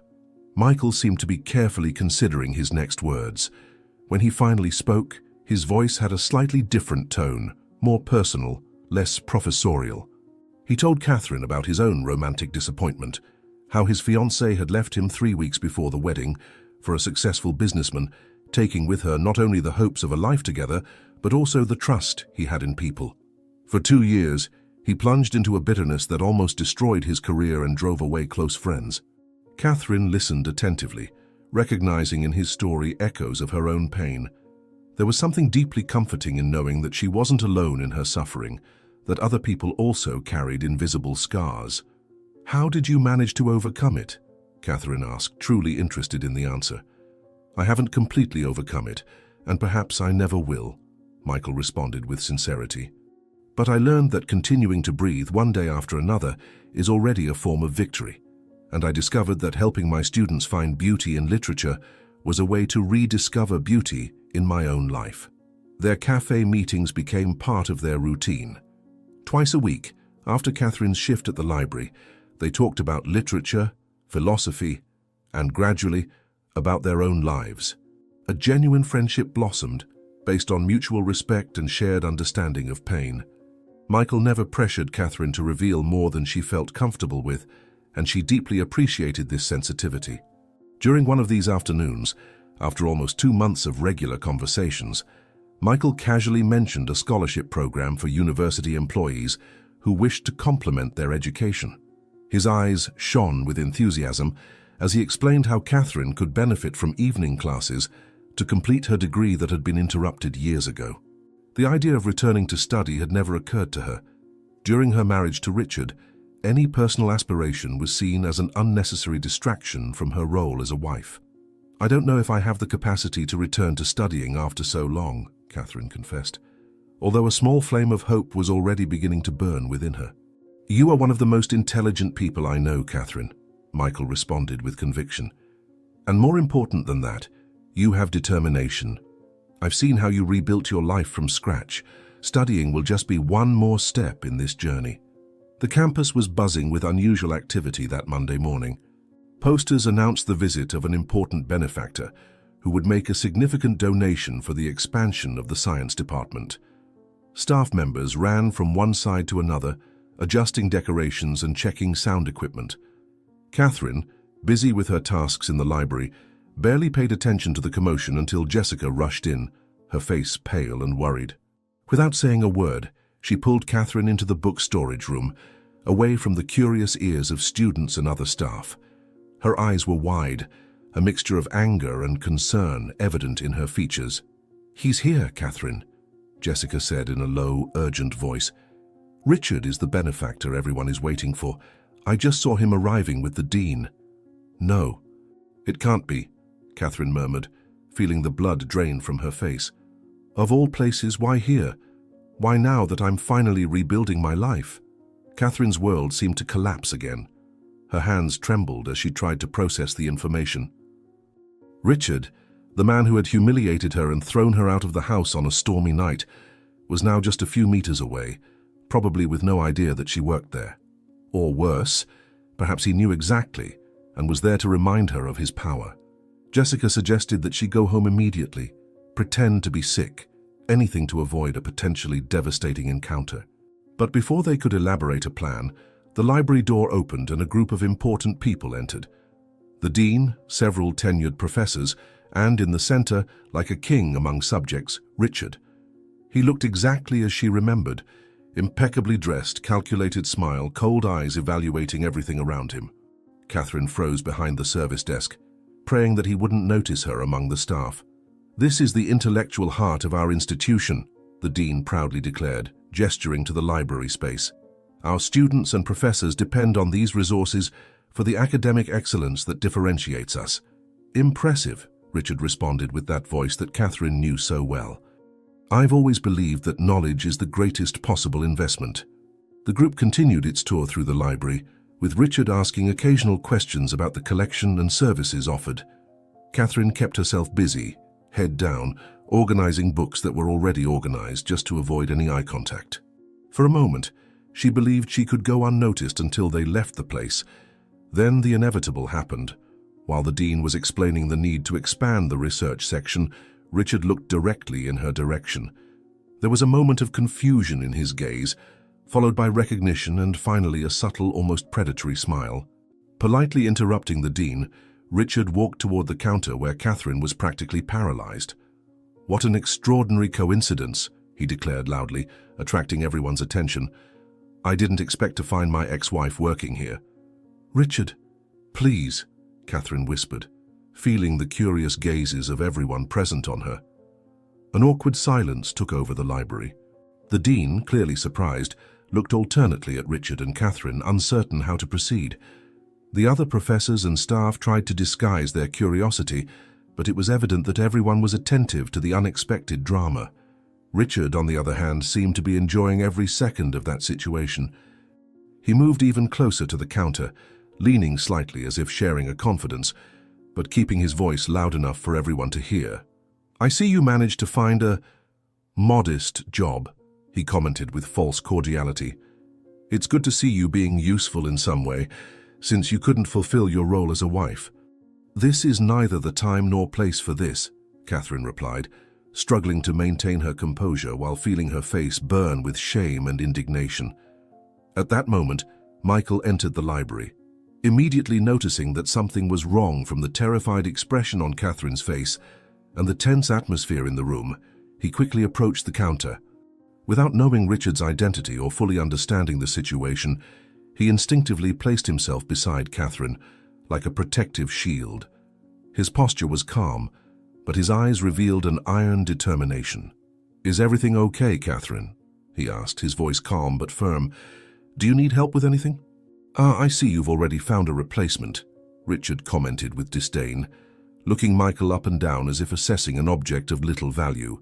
"I hope he doesn't expect much from you, especially when it comes to starting a family." The entire library seemed to collectively hold its breath. Michael, perceiving the abusive tone and cruel implications in Richard's words, stepped forward. Without raising his voice or losing his composure, he addressed the businessman with a dignity that strongly contrasted with Richard's petty behavior. "I don't know who you are or what your past relationship with my colleague is, but this is an academic environment that values respect and decorum," Michael stated, each word carefully articulated. "I suggest we continue this conversation at another time in a more appropriate place." "And who are you to suggest anything?" Richard replied, his fake smile giving way to a more hostile expression. "A little literature professor earning a pathetic salary, I presume." The dean, finally recovering from the initial shock, tried to intervene to calm the situation. But Richard was just getting started. With his pride wounded by Michael's intervention, he turned his full attention to the professor, momentarily forgetting about Catherine. His cold eyes studied Michael like a predator assessing prey. "Do you know who I am? I'm the man who just promised $5 million to this university," he declared, his voice overflowing with arrogance. "With a single phone call, I can make sure you never get a job at any educational institution in this country. Perhaps you'd like to reconsider your tone with me." "Threats don't intimidate me, sir," Michael responded, maintaining admirable calm. "If your donation comes with the condition of being able to humiliate employees of this institution, perhaps the university should reconsider whether it's really worth accepting it." The confrontation continued, with Richard making increasingly explicit threats to Michael's career, while the professor refused to back down. Catherine watched the scene with growing horror. The man she once loved was now exposing his cruelty in front of everyone, but worse than that, he was about to destroy Michael's professional life, all because he had the courage to defend her. After a few tense minutes, the dean finally managed to convince Richard to continue the tour of the rest of the campus, promising to deal with the situation later. As Richard walked away, he cast a final, threatening look at Michael and a cold smile at Catherine. As soon as the group left the library, the air seemed more breathable, although the tension was still palpable. "You shouldn't have done that," Catherine murmured to Michael when she finally managed to speak. "He will destroy your career." "Some things are more important than a career," Michael responded, gently placing his hand over Catherine's. "Nobody deserves to be treated that way, especially someone as dedicated and kind as you." That night, in her small apartment, Catherine couldn't sleep. She tossed and turned in bed, mentally reviewing the day's events and imagining the terrible consequences that would come. She knew Richard too well to believe he would let the confrontation with Michael slide. The professor had publicly challenged his authority, and Richard never forgave such affronts. Throughout the sleepless hours, a painful decision was crystallizing in her mind. She needed to leave campus, disappear again. Her presence there now represented a danger to Michael, a good man who didn't deserve to have his life ruined simply for having shown kindness to her. The next morning, with eyes swollen from crying and a heavy heart, Catherine wrote a letter of resignation and another more personal one to Michael, explaining her decision to leave. "I cannot be responsible for destroying your life," she wrote with a trembling hand. "You showed me that kindness still exists in the world, and for that very reason, I cannot allow you to suffer consequences for defending me. Perhaps in another life, where I don't carry this shadow, we could discover where this friendship would lead us," she concluded, a tear falling onto the paper as she signed her name. While packing her few belongings in the apartment, Catherine noticed something strange in the bathroom mirror. Coming closer, she examined with growing concern several reddish spots that had appeared on her neck and arms, spots that certainly weren't there the day before. The skin around them was sensitive to touch, and Catherine felt a wave of dizziness as she tried to examine them more closely. The room seemed to spin around her, colors merging in a confused whirlwind. She tried to support herself on the sink, but her legs gave way. The last conscious thought she had before collapsing on the cold bathroom floor was Michael's gentle face and the devastating realization that she might never see him again. The farewell letter, carefully folded on the kitchen table, fluttered with the breeze coming from the window, like a solitary leaf about to be carried away by the autumn wind. What was happening to her body? Would Michael find her in time? Or would this be her lonely end, passed out in the bathroom of an apartment that never felt like home? "Michael," she whispered into the emptiness as darkness completely enveloped her. "Please understand that I'm doing this to protect you," were her last words before losing consciousness. The fluorescent lights of the public hospital blinked intermittently in the emergency wing corridor. Michael ran desperately, his heart beating erratically as he looked for the room number the receptionist had indicated. He had arrived there thanks to Jessica, who, concerned about Catherine's sudden disappearance, finally revealed the address of her apartment. When Michael found the door unlocked and Catherine unconscious in the bathroom, red spots spread across her body. Time seemed to stop.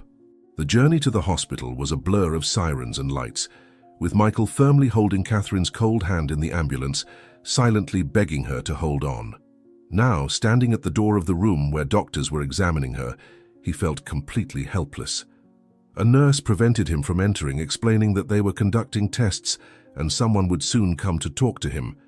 "Please, I need to know how she is," Michael begged, his voice betraying the desperation he felt.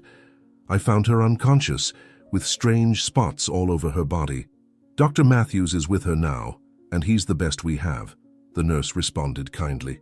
"For now, all we can do is wait and trust." The wait seemed endless.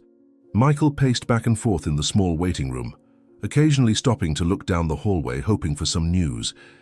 Each passing minute increased his anguish. He recalled the moments in the library, the conversations at the cafe, the special connection they had developed over the past few months.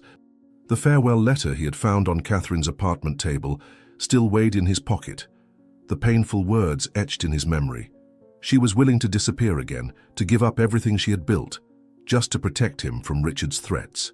The idea that he could lose her, now that he had finally found someone who understood his own scars, was unbearable.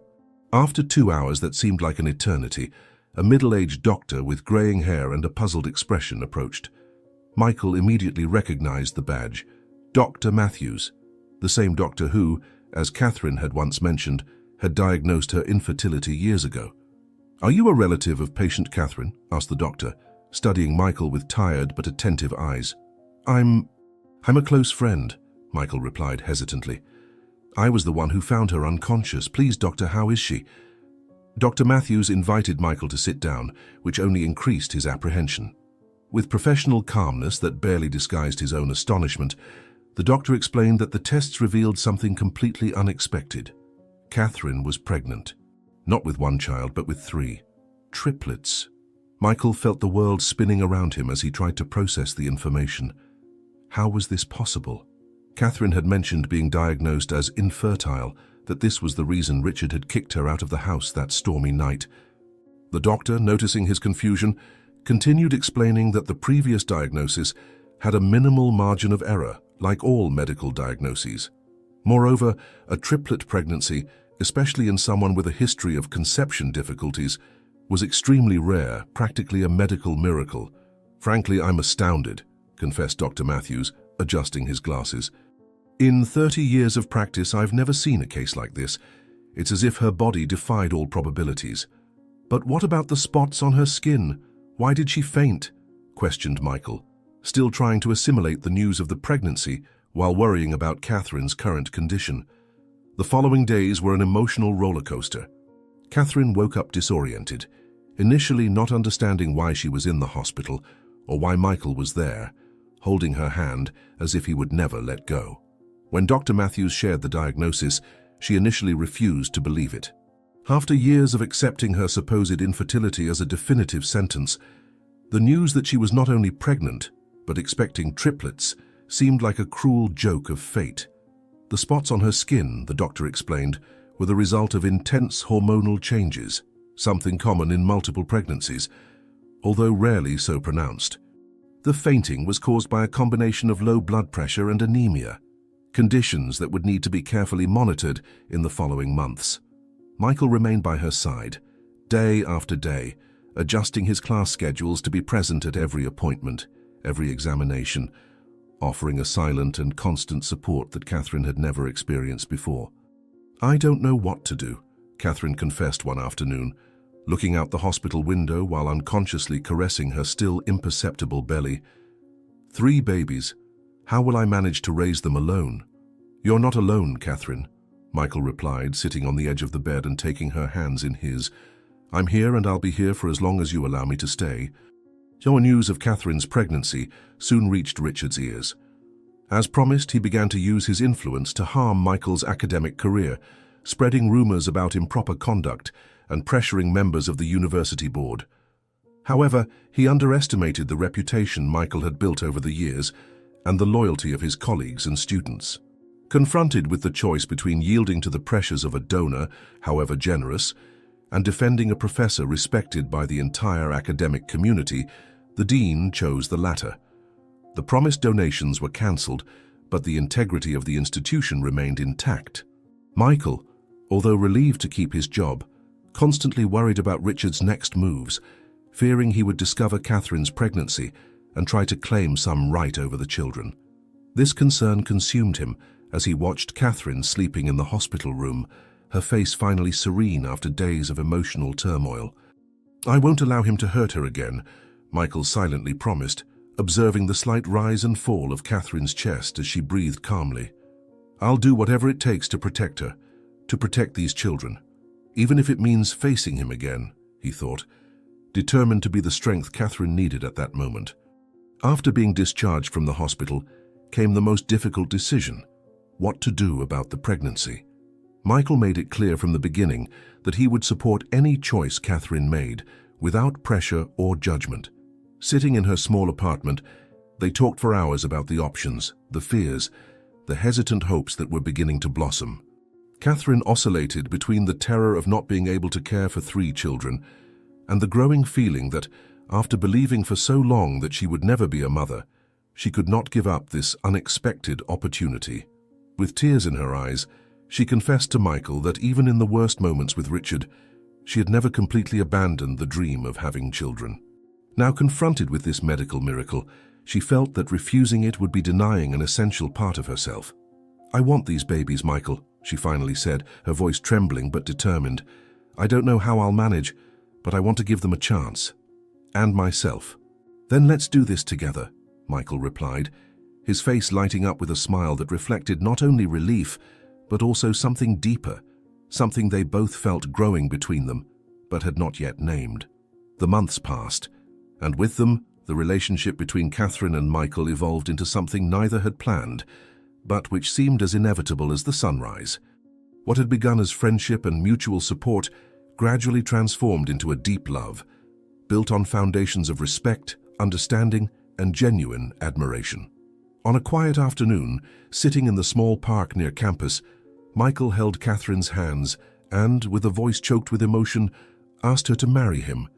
There was no expensive ring or grand gestures, just sincere words from a man who had found his purpose in loving a woman who thought she no longer deserved to be loved. The ceremony, held 2 months later, was simple and intimate, with only Jessica and some close colleagues present. Catherine, in her modest dress that disguised her 5-month belly, had never looked so radiant. They moved into a small but welcoming house, with a garden where Michael imagined the children playing in the years to come. "I never thought I would find this kind of happiness again," Catherine confessed on their wedding night, as they watched the stars from the backyard of their new home. "Maybe that's what makes us special together," Michael replied, gently kissing her forehead. "We both know the value of what we've found because we know the cost of loss." The pregnancy progressed, classified as high risk from the beginning. Catherine had to leave her job at the library in the 6th month when the doctor recommended complete bed rest to avoid a premature birth. Michael adapted his office to be the baby's room, painting the walls in soft tones and assembling the 3 identical cribs they had purchased with their savings. He took leave from the university to care for Catherine, whose body showed signs of stress from the extraordinary effort of carrying 3 babies. The nights were particularly difficult, with Catherine frequently waking up with pain and discomfort, unable to find a position that relieved the pressure on her spine.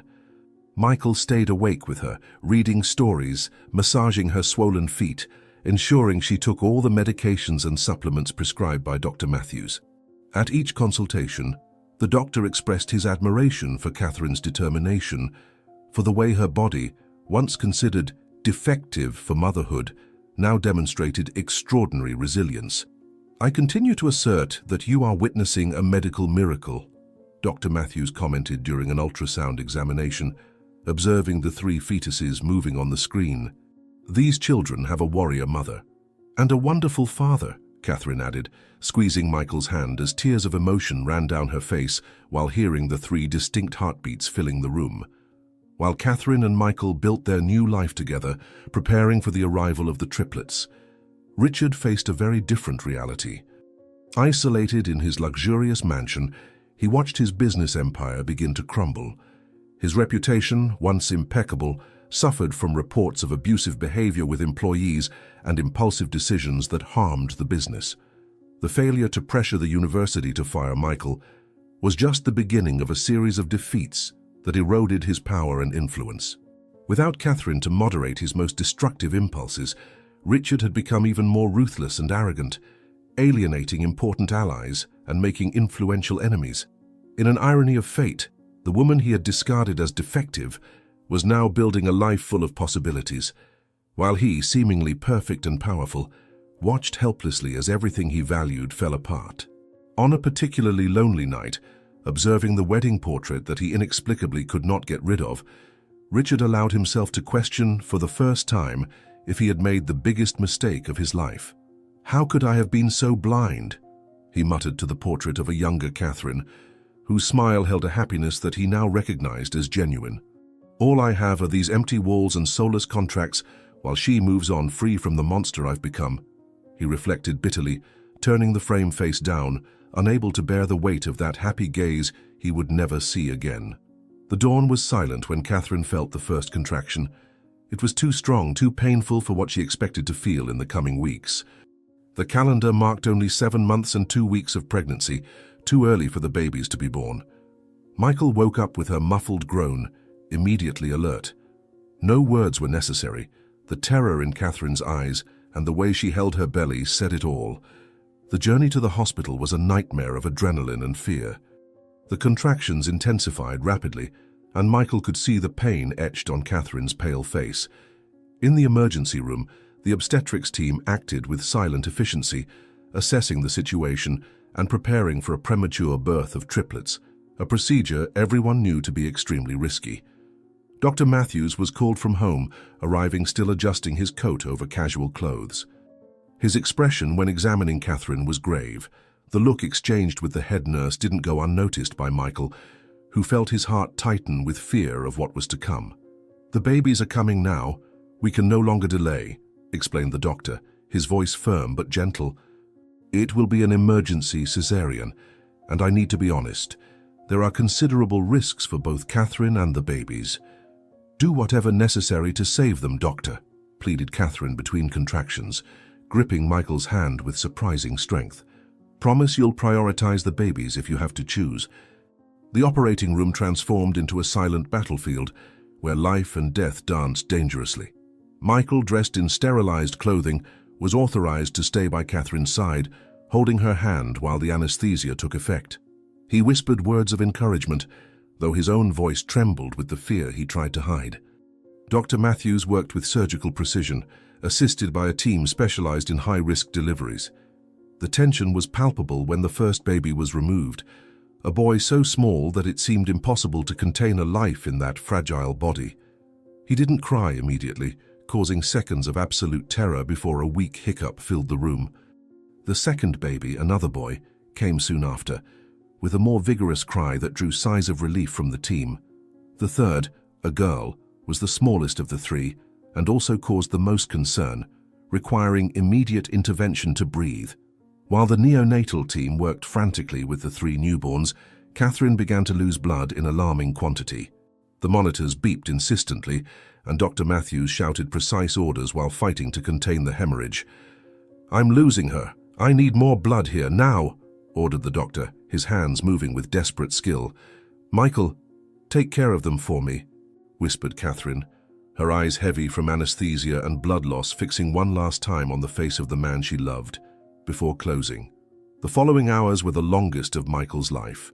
Sitting in the waiting room, he oscillated between the NICU corridor, where his 3 premature children fought for life in incubators, and the adult ICU, where Catherine was stabilized but unconscious after receiving multiple blood transfusions. The doctors spoke in cautious terms about everyone. The babies would need weeks, possibly months in the hospital before being strong enough to go home. Catherine had lost so much blood that her body had gone into shock, and now it was a matter of waiting to see how she would recover. Michael felt divided into 4 equal parts, each one in a different hospital bed, each carrying a piece of his heart. He went from one ICU to another, gently touching the tiny hands of his children through the openings of the incubators, then sitting beside Catherine, telling her about every detail of the babies, hoping that, even unconscious, she could hear and find strength to fight. "They are perfect, Catherine," he murmured, holding his wife's inert hand. "So small, so fragile, but with a strength that could only have come from you. You need to come back to us, my love. They need to know the incredible woman their mother is, the woman who defied all odds to bring them into the world," he pleaded, the tears finally breaking through the barrier of strength he had maintained for hours. 5 years had passed since those distressing days in the hospital. Against all expectations, Catherine fully recovered after 2 weeks in a coma. The triplets, Ethan, Logan, and Sophie, also overcame the initial complications of their prematurity, although Sophie had remained hospitalized for 3 months longer than her brothers. Now healthy and full of energy, they were celebrating their 5th birthday at a family restaurant, their favorite because of the colorful balloons decorating each table and the indoor playground where they could play after the meal. Catherine, more beautiful than ever with her longer hair and a glow of genuine happiness in her eyes, smiled while helping Sophie cut her piece of cake. Michael was taking photographs, capturing every precious moment of this celebration, occasionally stopping to adjust Ethan's glasses, which insisted on sliding down his small nose. The joy emanating from that simple table attracted glances from other customers, smiles of approval for the family clearly united by deep love. "Mom, tell us again the story of how we are a miracle," asked Logan, licking the chocolate frosting from his fingers. "You are our miracle because you defied all odds," Catherine replied, exchanging a knowing look with Michael. "You came to teach us that life always finds a way, even when we think all doors are closed." At that exact moment, the restaurant door opened and a familiar figure entered, leaning heavily on a cane. Richard, prematurely aged by years of bitterness and recent health problems, stopped abruptly upon recognizing Catherine. His eyes, still sharp despite a face now marked by deep lines of worry, immediately fixed on the three identical children surrounding her. The shock in his expression was unmistakable, followed by a complex mixture of emotions: anger, confusion, and surprisingly, something that looked like hope. For a few seconds he stood paralyzed, observing from afar the scene he never imagined witnessing. Catherine, the woman he had discarded as defective, now a mother of triplets. His calculating mind began working quickly, counting the years since their separation, analyzing the children's faces for any resemblance to himself. Could these be his biological heirs, hidden from him all these years? The possibility rekindled the feeling of possession he had always nurtured for Catherine. With renewed determination, ignoring the pain in his ailing leg, he began walking toward the table, fists clenched, a dark purpose stamped on his aged face. "That man is coming to our table, Daddy," Sophie innocently commented, pointing to Richard approaching. "What does he want? Why does he look so angry?" asked Ethan, instinctively moving closer to Catherine, who had paled upon recognizing her ex-husband. Richard approached the table with determined steps, ignoring the pain in his leg. His gaze was fixed on the three identical children, examining every detail of their faces for traits that could confirm his suspicions. Catherine instinctively put her arm around Sophie, while Michael, sensing the sudden tension, stood up to intercept the unwanted visitor. Before any words could be exchanged, Michael returned to the table carrying a tray with colorful desserts, immediately attracting the children's attention.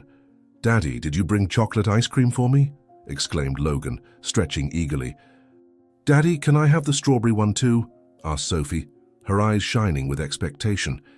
The genuine smile that Michael directed at the children and the natural way he responded to them froze Richard in place. "Daddy." That simple word was like a punch to the stomach, instantly dispelling any doubt about the nature of the relationship between Michael and the triplets. They weren't just a family on paper. They were united by a visible bond of love and trust that Richard had never experienced in his entire life of material achievements. Slowly backing away, Richard headed to an empty table in the opposite corner of the restaurant. From there, he observed the family interaction with a mixture of bitterness and fascination. The way Catherine smiled, a smile he had never seen during their marriage. Michael's patience as he wiped chocolate from Ethan's dirty face, the carefree laughter of the children. It was genuine happiness, raw, not rehearsed to impress anyone. "Mr. Richard, is it really you?" A middle-aged waiter approached hesitantly. "I've been working for you at your hotel restaurant for several years. I'm very sorry about the recent business problems." "Yes, thank you," Richard replied dryly, dismissing the man with a gesture. The humiliation of being recognized in his moment of weakness only intensified his determination. The following week, Richard hired a detective to investigate the triplets. The report he received was devastating in its simplicity. Medical tests confirmed that the children were the biological daughters of Catherine and Michael. The date of conception coincided with the period when Catherine had already left his house. There was no mystery or conspiracy, just the simple truth that Catherine's life had moved forward, flourishing in ways he had never imagined possible. Weeks later, the second encounter occurred. Catherine was waiting for the triplets at the school exit when she noticed the familiar silhouette leaning against a luxury car across the street. Richard looked aged, thinner, his face marked not only by time, but by something deeper, an illness perhaps. Her intuition was confirmed when he crossed the street with careful steps. "Catherine," his voice was hoarser than she remembered, "I need to talk to you." "What do you want, Richard?" she asked, maintaining a safe distance. "I'm sick. Cancer. The doctors say I have a few months." The words came out without emotion, as if discussing the weather. "I'm alone. Everyone abandoned me now that the money is running out." Catherine observed the man she had once feared, and surprisingly felt no anger. In its place was a distant compassion, like what one feels for a stranger in distress. "I'm sorry about your illness," she responded sincerely. "I came to ask for forgiveness," he continued, looking directly into her eyes for the first time, "and to ask if, perhaps, we could try again. I've changed, Catherine. Illness changes people." Catherine took a deep breath, feeling the weight of that moment. Years ago, such words would have meant everything to her. Now they seemed as empty as an echo in an abandoned cave. "You discarded me like a defective object," she replied with a calm, firm voice. "Today I understand that true wealth lies in who remains during the most difficult moments. I wish you peace, Richard." Before he could respond, children's voices interrupted the conversation. Michael was arriving with the triplets, who immediately ran to hug their mother. Sophie, always observant, curiously pointed to Richard. "Who is the sad man, Mommy?" she asked innocently. "An acquaintance from long ago," Catherine answered gently. "He's saying goodbye now." The last encounter occurred in the park during the triplets' birthday party. Catherine, now visibly pregnant with her fourth child, coordinated the games while Michael prepared a picnic in the shade of the trees. The triplets ran freely across the lawn, their laughter echoing in the sunny air. Richard observed the scene from afar, sitting on a distant bench. He was more haggard, the disease visibly advancing. In his hands were 3 small, carefully wrapped packages. He didn't expect to be noticed, but Catherine was always perceptive. She saw him immediately and, after a moment of hesitation, walked toward him. "You came," she stated simply. "I couldn't help myself," he replied. "I brought something for them. I understand if you don't want me to approach." Catherine studied his face for a long moment. Then, in a final gesture of compassion, she extended her hand. "Come, you can give them yourself. Just a family friend giving birthday presents."